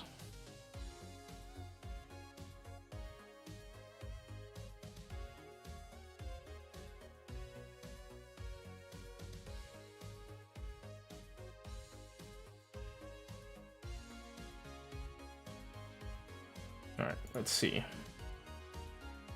So yeah, so this is probably where we're gonna get most of our damage cantrips, right? All right, so we can go up to 5th level spells. So as soon as we hit 5th level, that's where we'll stop. So what we'll do is, so control flame, create bonfire, druidcraft, frostbite, guidance. We don't need to take it. Gust, infestation, magic stone, mending again, mold earth, poison sprays, primal savagery, produce flame, resistance, shape water, shillelagh, thorn whip, thunderclap. All right, so we need to see. I like thorn whip, so that one will go on the list. Thorn whip is really solid. Mold earth is probably one of the best utility. See, we only get 2 cantrips. We only get 2 cantrips, so that's why it's a good thing we... Okay, actually, how many cantrips we'll be able to get? I lied. We're gonna get a total of three cantrips in this character's from a level 10 build. So let's look at some options, some better options. So I like mold earth. You can dig ditches and build little makeshift walls.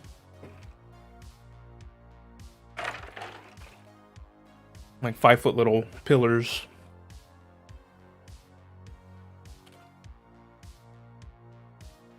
Because you're moving earth. Yeah, so they're going to get a total of 3 max. But being that we did take the level into cleric, you know, we're getting a bunch of cantrips anyways to kind of fill the gap. So it does help out. Okay, so we need to pick 2. We need a damage cantrip because we don't have any from...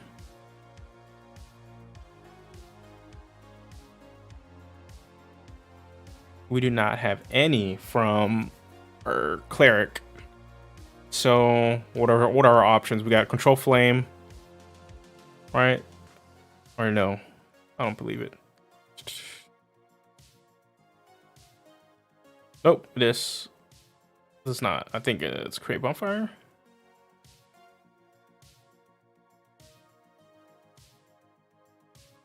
Where's our little... Oh, produce flame. That's what I think that's pretty much our only like real option. Produce flame.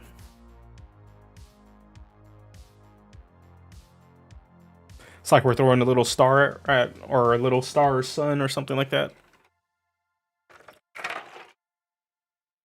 So let's do that. So for sure, produce flame. I really like mold earth. Another utility.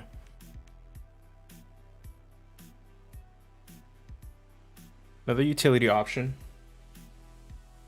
Let's see. So what else we're gonna get? You know, there was Thorn Whip. Eve. Thorn.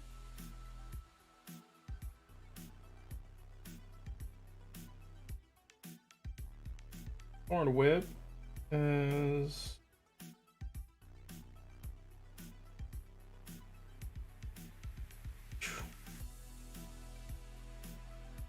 Trying to remember what it does. Is that it pulls, right?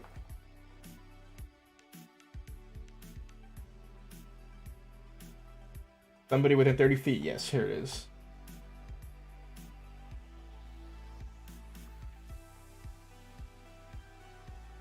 Okay. It's a good spell. This character wants to sit in the back, but it wouldn't be a bad idea to kind of get as another utility spell to move somebody away from an ally. We'll go Thorn Whip.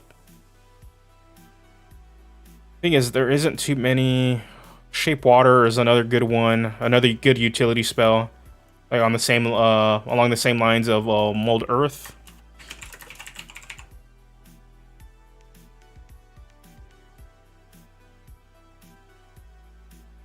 Other than that, there isn't really too many other spells we're gonna really want off this list.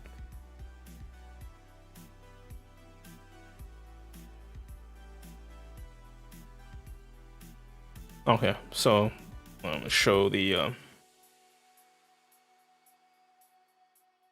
show this again. So yeah, what I'm thinking is recommending Produce Flame, because we actually need a damage cantrip. For more utility, Mold Earth and Shape Water, and then or Thorn Whip also. That's pretty much like the strongest options we have right now. Okay. Now let's look at some level 1 spells. It already starts off, there's Absorb Elements, Animal Friendship. Let's see. We're trying to look at spells that are really going to be... There we go, bingo! I was like, can't believe. Like, Fairy Fire. Fairy Fire. Easily one of my favorite spells in the game. When it works, it works.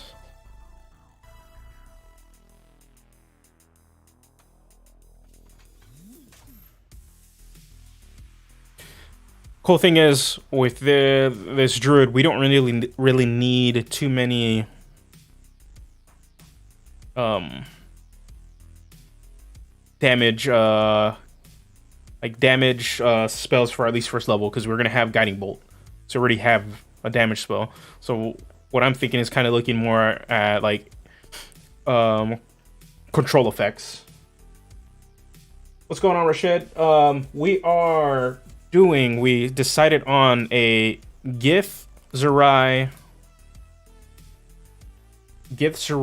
Let me pull it back up. Circle of Druid, Knowledge Cleric, multi-class.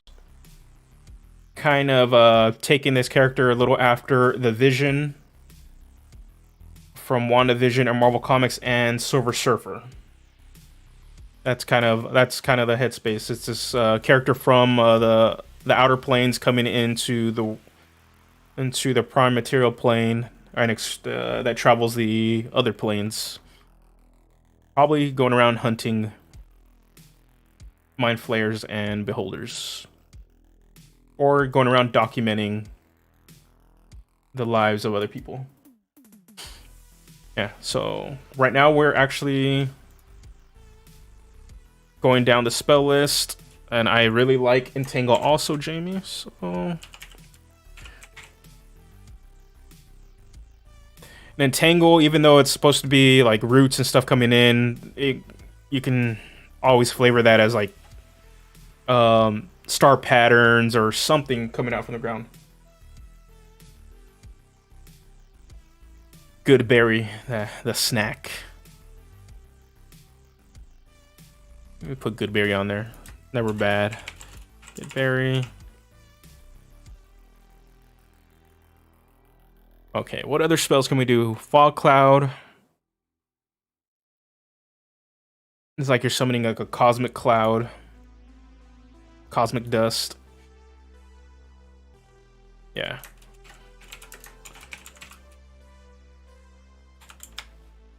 That is true. Entangle and then Guiding Bolt. Earth Tremor, knocking everybody prone, but only in a 10-foot area. Either way, they're still... Let's take it on a sale, say if a ground. Oh, see, it's a pass or suck spell. I think you're still better off with Entangle. Long Strider, Purify Food and Water, Snare, Speak with Animals, Thunderwave. So for Druid spells, I think, what did we say? Fairy Fire, Entangle, Good Berry, Fog Cloud. It's kind of the ones I'm liking. And then you match that up with all the stuff we're getting from Cleric, which was Bless, Detect Good and Evil, Detect Magic, Healing Word, Protection from Good and Evil. Mixing all those together, we got a pretty good list. Plus all those cantrips we got. Okay. So let's move on to second level spells. Animal Messenger, nope. Okay, there we got Bark Skin. That will just pump up our AC up by a point. Not really worth it, because this character can probably, with already the shield spell, right? Because that's what I forgot. Like, I forgot to put that we do get the shield spell for being a Gith. Correct? Let me look that up one more time, but I believe so.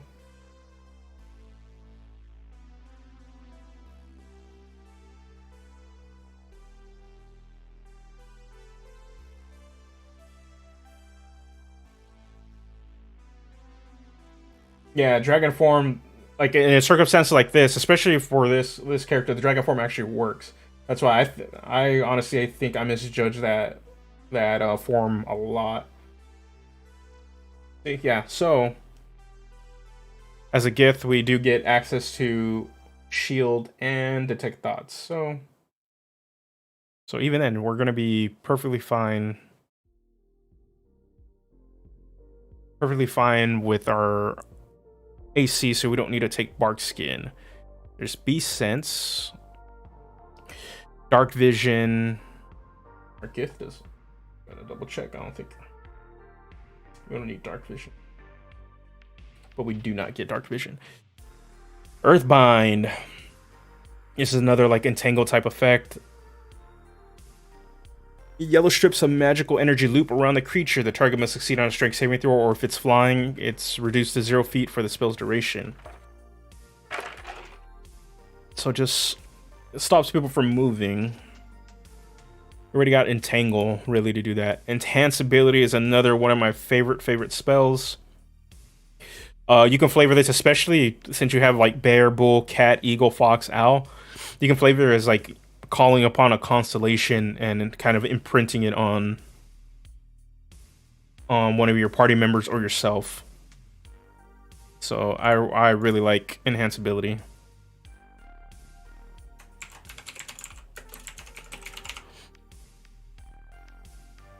We're gonna put that on the list. Find traps. Flame Blade would be so cool if we were going full. We're going to go Gish build. We're not.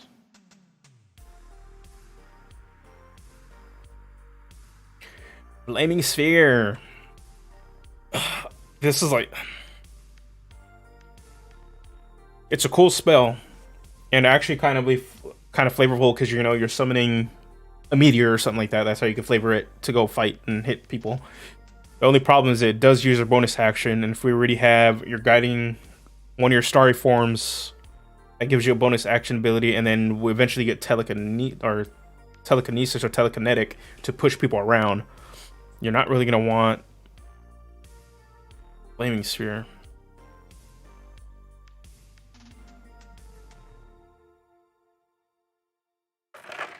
Yeah.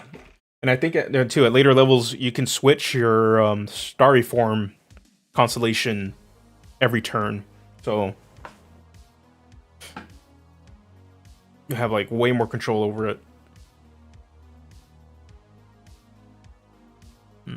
Healing Spirit, I believe. I want to say that's the busted one, right?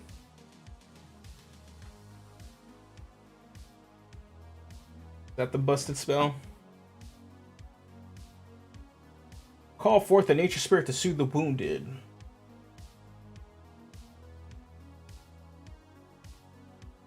Yeah, that was the busted one. I think they nerfed it, right? It'd be kind of cool, you know, you summon this big old constellation. But I forgot what the errata put on there, but I'm still gonna put it on there. It's like, well, do you really? Actually, I'm not gonna put it on there. You're not really. I don't see this character as being wanting to be a healer all the time. It's more of a support, crowd control kind of character, right? With all of our spells. Heat metal. So I don't know if Healing Spirit. There's nothing like. If we're really gonna keep that around to heal somebody, they're gonna just run in and out of this bubble, pretty much. If they're already doing that, they're already kind of, you know, kind of screwed.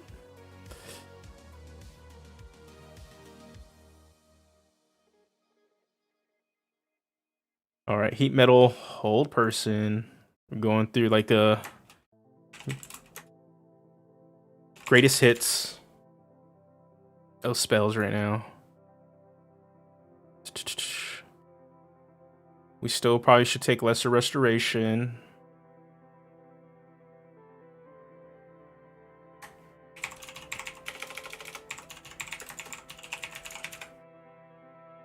Oh, super flavorful Moonbeam. That makes sense.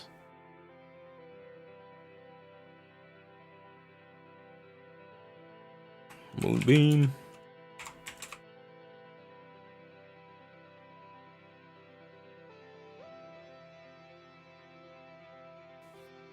Thematically, Knowledge Cleric makes sense for this kind of character, but I wouldn't be like. I can imagine some sort of build that's like Star Druid with Twilight Cleric. That'd be like thematically they both fit with each other if you're doing the whole space thing.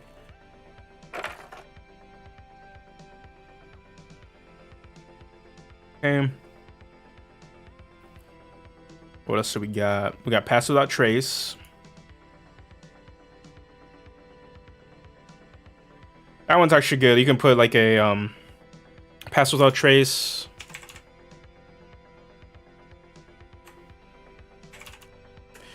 You can flavor this a lot of different ways that I'm thinking about it. Getting some sort of blessing from a constellation if you're gonna go more of that, like that route. Kind of covering everybody in like night sky. That'd be another way to kind of like flavor that. And kind of step on the Twilight Cleric a little bit, but it's okay. Skywrite. Skywrite is like pure flavor. I like it. You can flavor that as like using this. How does it? It's supposed to be using clouds, right? Your person be made of a cloud and remain in the place for the spell's duration. I would ask your DM if you can change it so that it's making it look like the constellations are saying something, the stars are saying something, or you're making especially if it's at night, you're making the stars brighten up more in specific areas and kind of fading out for people to see, and it spells stuff out.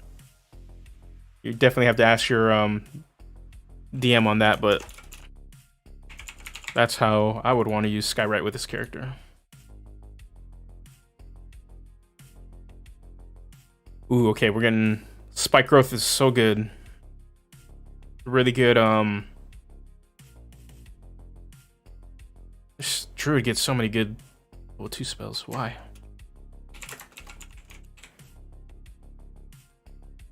Okay. Warding Wind. Okay. All right, let's look at some. All right, we only got 3 more levels to go for this build. We'll stop at level 10. After this, we'll go over the build one more time, just kind of confirming what we did. And then we'll probably be wrapping up the stream. I will show off and announce the giveaway after all this. Okay. So 3rd level spells, what are we looking at? We got Call Lightning, Conjure Animals, Daylight. That is probably another thing we should probably have on the list. Dispel Magic's good. Erupting Earth was my buddy's favorite spell when he played his druid. So, Flame Arrows meld into stone, plant growth, protection from energy. Sleet Storm, another.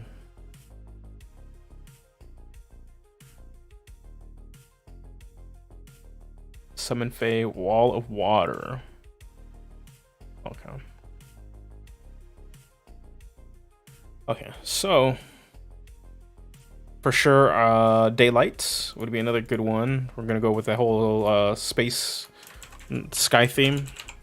Being able to summon a sun or a star to produce light sounds pretty on theme.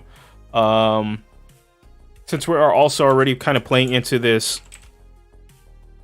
wizard but not wizard sort of a character, Dispel Magic is another one we probably should have on hand. Let's see, what do we got?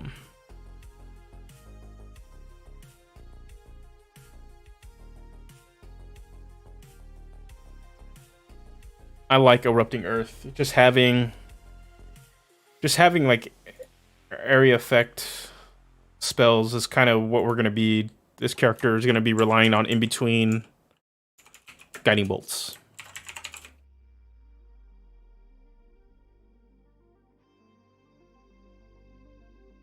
So we're gonna meld into stone. We got Plant Grow, a protection from energy. Sleet Storm is another good one.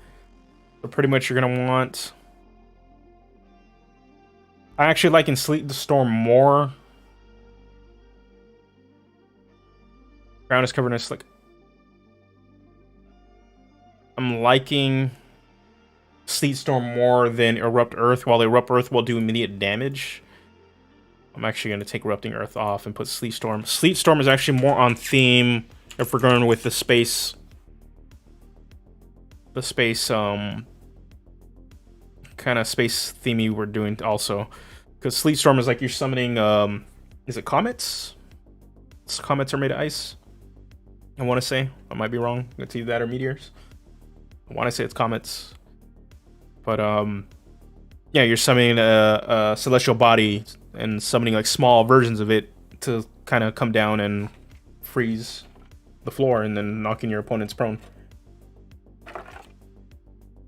And the break spell casters concentration, which is always good.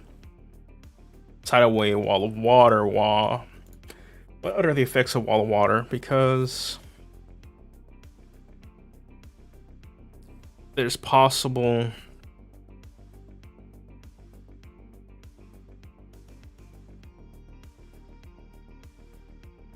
Wall of Water is possible if it's reflavored to not be watered and more so like a star field that you're putting up. I think the effects on it kind of can give that. It's like any range attack that enters the wall space has disadvantage on the attack roll and fire damage is halved.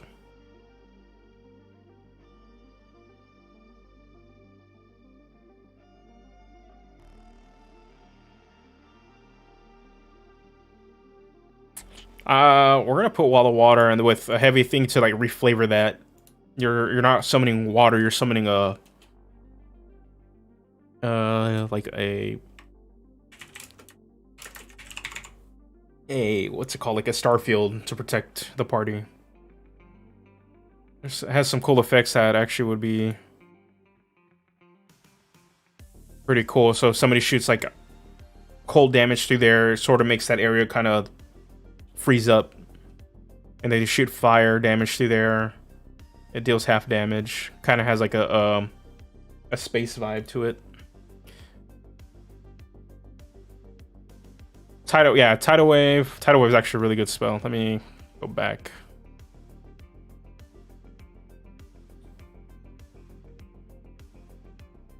Tidal Wave actually be really good. We're gonna put that on the list too.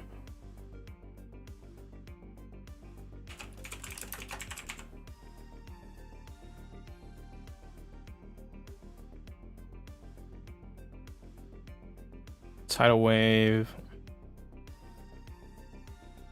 And then there's also Wind Wall. A wall of strong wind rises from the ground at the point you choose within range. You can make the wall up to 50 feet long, 15 feet high, and 1 foot thick. Okay, so anybody that tries to pass it, nah, I don't.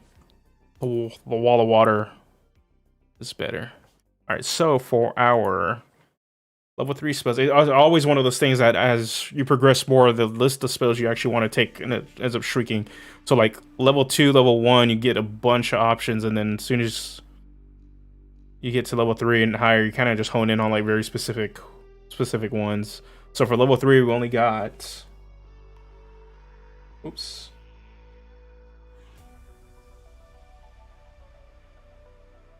Level 3, we're only gonna have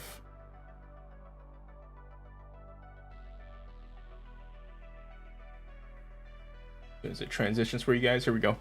We're only gonna get really my suggestions are what I think is daylight, right?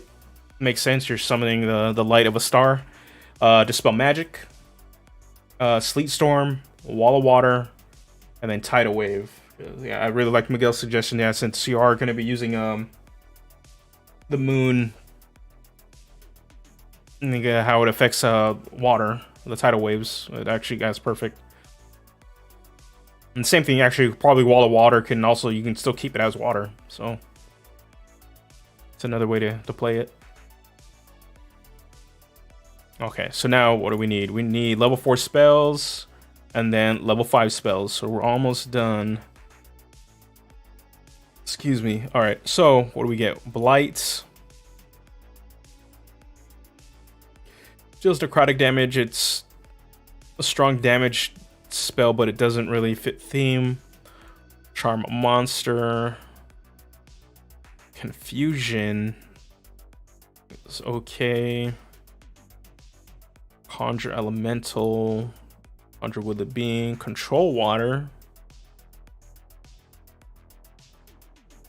Control water, I think if we're also gonna, with the same suggestion with the controlling of or the moon, kind of being the moon. Control water is on theme.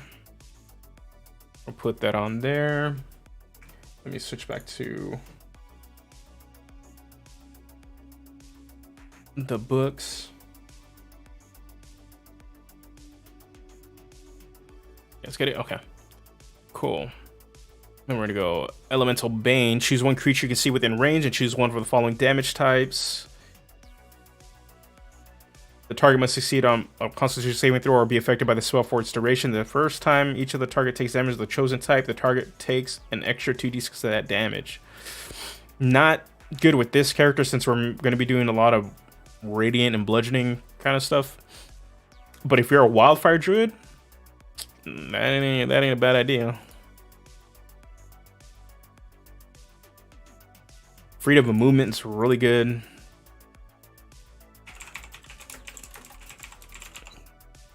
Giant insect, grasping vine, guardian of nature, hallucinatory terrain. Hallucinatory terrain. You make natural terrain in a 150-foot cube in a range, look, sound, and smell like some other sort of natural terrain.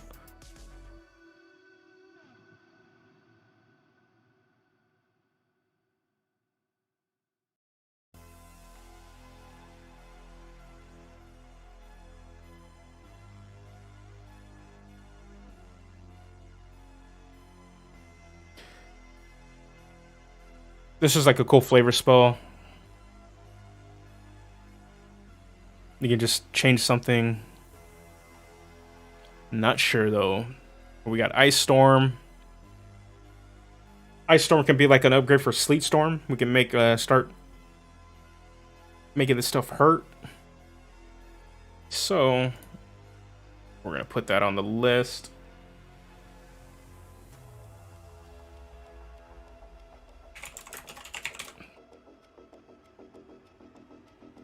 Okay. What else we got? Locate creature. Polymorph is always good. Stone shape.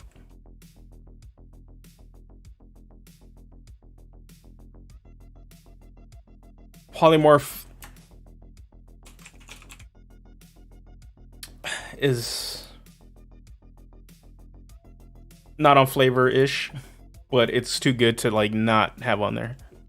So it's just there's some concessions you make, but polymorph, like you put it on yourself that you can do some sort of like Martian Manhunter sort of thing. You're turning your body into something else.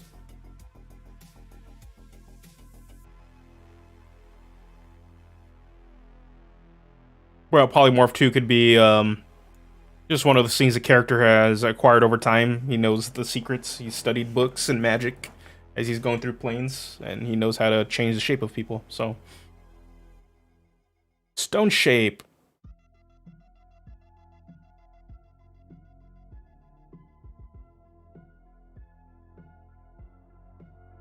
Stone shape is okay. It's a solid utility spell. Like a stronger version of Mold Earth. Kind of how I see it. Stone Skin. No. Summon Elemental. This is one of the new spells from Tasha's. Let's see. I can actually pull it up. Go here.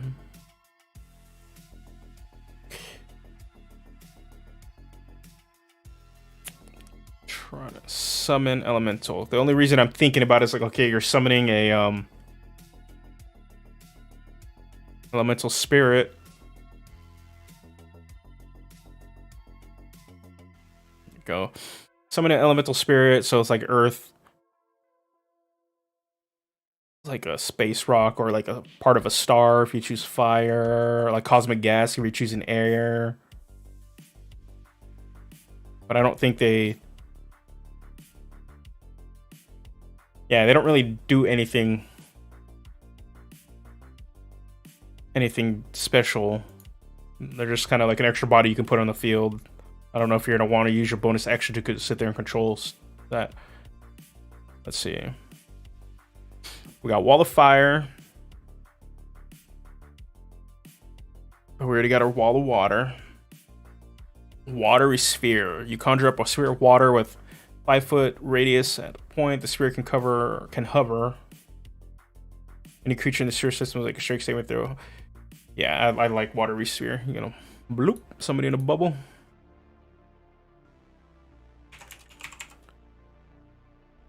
Watery Sphere.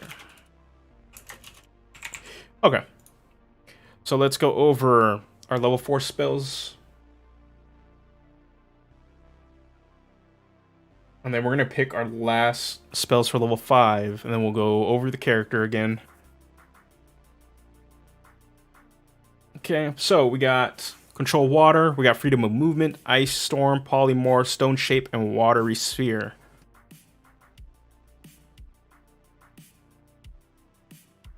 So we're not really taking too many damage spells, which is fine. You're going to be relying on Guiding Bolt to begin with. And even then you can upcast it and spend the spell slot. And you just got a lot of utility and crowd control spells, which is, I think, where this character wants to sit at. Okay. Now, let's pick our last set of spells. Anti-Life Shell. This prevents undead from getting around you.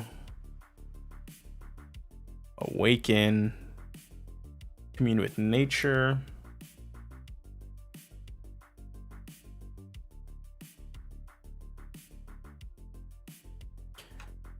Let's see, that we got Conjure Elemental. That is the regular one. Contagion is busted, but thankfully it does not fit with his character. Control Winds. See within range, choose one of the following effects from this. When you cast the spell, the effect lasts for the spell's duration unless you use your action on a later turn to switch the effect. You can also use your action to temporarily halt the effect or restart when you've halted. A wind picks up in the cube and continue blowing in a horizontal direction you designate. You choose the intensity of a wind, calm, moderate, or strong. Alright.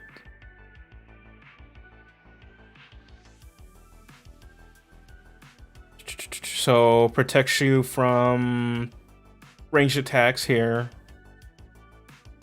From ranged weapon attacks specifically. So spells can get through.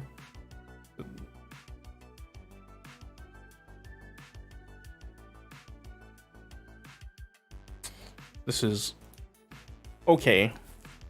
Greater Restoration Gaius.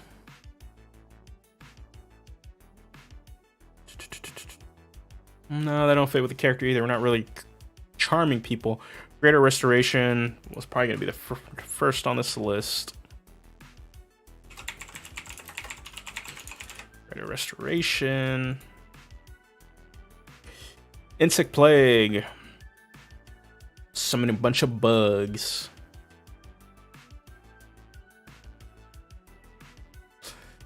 Maelstrom.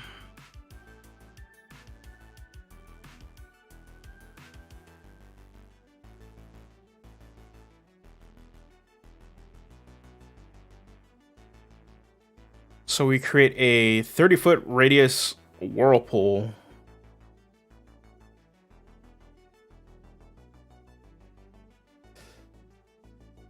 Okay, that's not bad.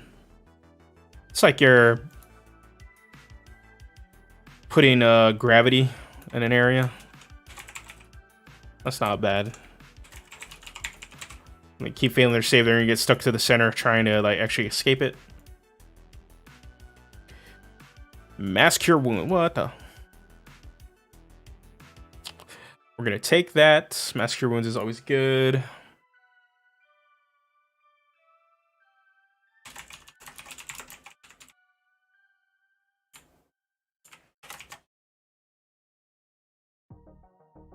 Planar binding. That is super flavorful. You attempt to bind a celestial element or fade or fiend to your service. The creature must be within range for the entire casting spell. So it's going to take you an hour to cast this, but you can bind the creature.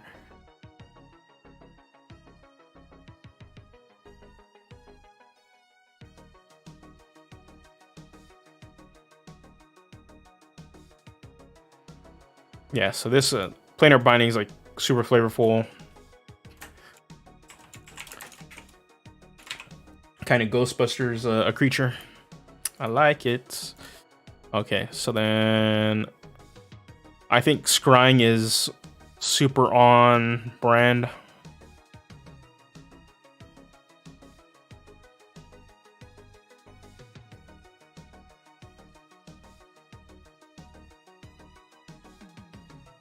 So we're gonna go with that. We'll go with scrying.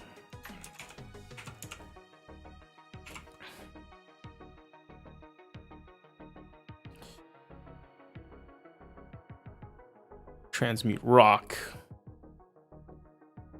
Oh, tree stride. I believe. Enter a tree. Wall of stone. No. Wrath of nature. Don't remember what that one does. Okay. I think that is it. Let me just look up what Wrath of nature does. I don't know, but I think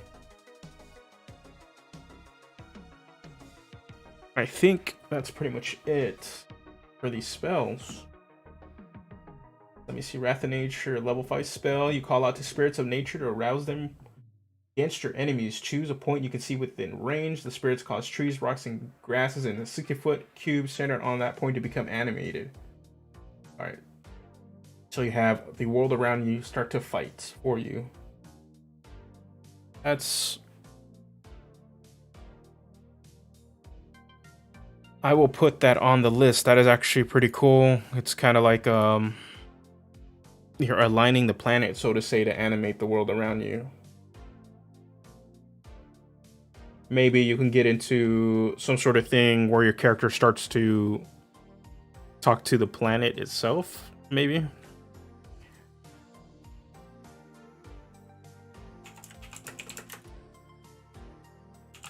What is that, Wrath of Nature? I don't know if you guys ever listened to Not Another D&D podcast, but the first campaigns, the first campaign they ran in that podcast, the druid on there used this spell a lot in higher levels. All right, so that is level 5 spells: Greater Restoration, Maelstrom, Mass Cure Wounds, Planar Binding, Scrying, and Wrath of Nature. All right, so let's go over this character again. It's looking like we're going Circle of Druid 9, Eldritch Cleric 1 with a Cloistered Scholar background. Gets awry. All right, so 8 Strength, 14 Dex, 14 Con, 12 Intelligence, 18 Wisdom, excuse me, and 10 Charisma. All right, so we're gonna pick for our skills. We got Arcana, History, Insight, Nature, Perception, Religion. All right. We get all of our other standard class abilities. We're taking the level 1 dip into Cleric for Blessing of Knowledge to get expertise on 2 of our skills. The only feats we're taking are Eldritch Adept to get Mask of Many Faces, so that we have, I believe it's Alter Disguise Self at will. And then we're going to take Telekinetic to give us an additional bonus action to use to push, to pretty much move a friend or foe in the battlefield. All right, and then we're going to look at our spells. Okay, for cantrips, we have a lot of suggestions. Guidance, Mage Hand, and we are getting automatically from various subclass and feats. Guidance, I believe, is coming from the Star Druid. Mage Hand is coming from the Telekinetic feat. All right, and then from our Cleric, suggestions are Light, Thaumaturgy, Spare the Dying, Resistance, and Mending. From the Druid, suggestions are Produce Flame, Mold Earth, Thorn Whip, and Shape Water. And then we have a lot of suggestions for level 1 for both Cleric and Druid. So we got Command, Identify, Guiding Bolt, Bless, Detect Evil and Good, Detect Magic, Healing Word, Protection from Evil and Good from just the Cleric.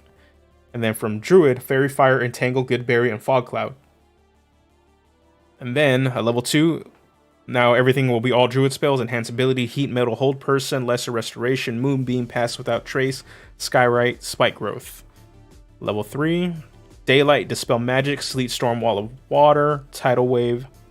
Level 4 spells: Control Water, Freedom of Movement, Ice Storm, Polymorph, Stone Shape, Watery Sphere. And at last, for 5th level spells: Greater Restoration, Maelstrom, Mass Cure Wounds, Planar Binding, Scrying, and Wrath of Nature. This character looks super fun. It might be tough for players that don't really play brainy characters to kind of get into it. I can see pretty much just needing to sit there and watch WandaVision and really get into Vision, or reading some Silver Surfer comic books. This character's not going to be very comedic. They're going to be, if they are comedic, it's going to be very dry humor, which is probably like the best way to play it. But this character actually looks really fun. Really relying on Guiding Bolt as your main damage source, and just having a bunch of control spells to just manipulate the battlefield. And then you can always flex into some healing support, because some of your Starry Form, I believe not Dragon, and not Archer, it's the other one. Let's pull it up. It's one of your choices that boost up your healing magic. And then since most of your healing magic is coming from your Cleric, it's not specific to Druid healing spells. It's any healing magic you're doing, so that actually is super perfect. Really perfect. So that synergizes really well. Other than that, like, this character is pretty well rounded. You'll have a solid damage output. But like anything, the only con I'm really seeing out of this is just Druids are most of their spells, they're going to be concentration spells. So you have a really solid list of spells. You're not going to be able to stack them. You're just going to be able to put one into play, and then you need to sit there and just blast. But normally, part of the problem Druids have is like all your spells are concentration, and you don't really have another option to use. So you're sitting there relying on a small little cantrip. At least with this subclass, the Star Druid, the Star Druid, you have a really good damage output spell. And then if you put Archer on, and you're far enough away in combat with already active control area of effect spell in play, you're just laser beaming people every round while they are struggling to get to you, and then your party will be pretty much in the front line. Your fighters, your barbarians, paladins, preventing people from even getting to you in the first place. So this is a really looks really fun. It looks probably strong, I would say. And then you have your extra telekinetic option if somebody were to get close to you. Like, as long as they fail that strength saving throw, they can get pushed away. All right, I'm really liking this list. What I will do, it's gonna happen. I'm gonna try to get this posted tomorrow. I have a cleaned up version of this posted on my Patreon, and it'll be open for everybody, so it's not going to be behind any paywalls or anything. I will probably update this live stream and post it in the description, and also post it in the Discord and all other social media. If you're not following or you haven't joined the Discord, go ahead and do. There should be links in the description of this this live stream, and if not, you can always find it right on the channel pages, right up in the right corner. So without further ado, all right, let me lower down the music. All right, last thing, for hitting 1K subs, I wanted to just say a big thank you to everybody that showed up tonight and showed up and has been supporting and watching and liking and commenting all the videos. It really means a lot. The day-to-day monotony, and then of work, and then jumping in, and COVID kind of coming in at the same time.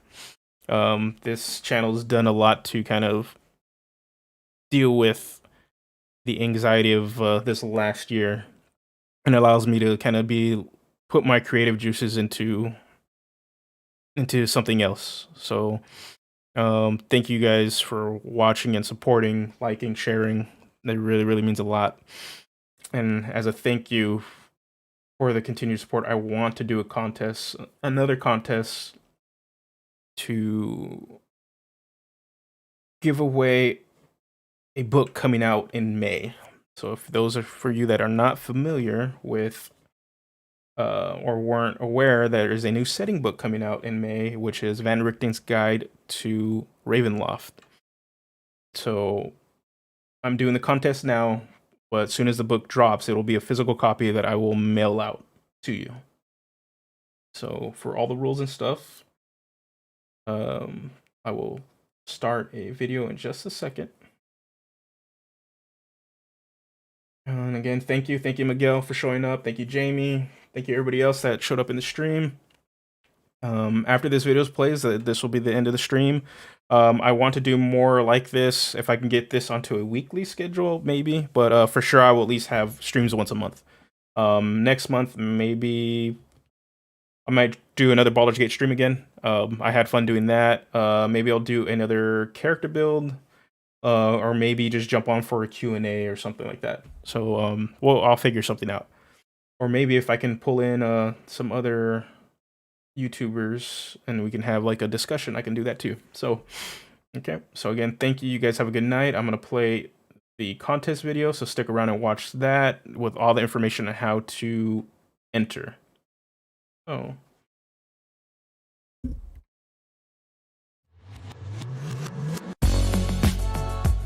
Hello everyone, this is Josh from Dungeoneers Pack. I just want to say thank you to everyone for subscribing and watching. The channel has hit the 1,000 subscriber benchmark. As a huge thank you, I will be running a contest that you can enter starting March 12th all the way up until March 19th for your chance to win a physical copy of Van Richten's Guide to Ravenloft. Due to shipping fees, only those who enter from the United States are eligible. I'm sorry for those outside of the US. To enter the contest, there's a link to the contest down in the description below. You have 4 potential entries to win when you follow the link. Visit the YouTube page, Instagram, or Facebook, and following the channel on Twitter all counts as entries. On March 20th, I will be announcing the winner in a video and on social media, so keep an eye out. Again, I just want to say thank you for everyone watching, commenting, and subscribing, and good luck to everyone who enters. Alright, I'm out of here. Have a good one.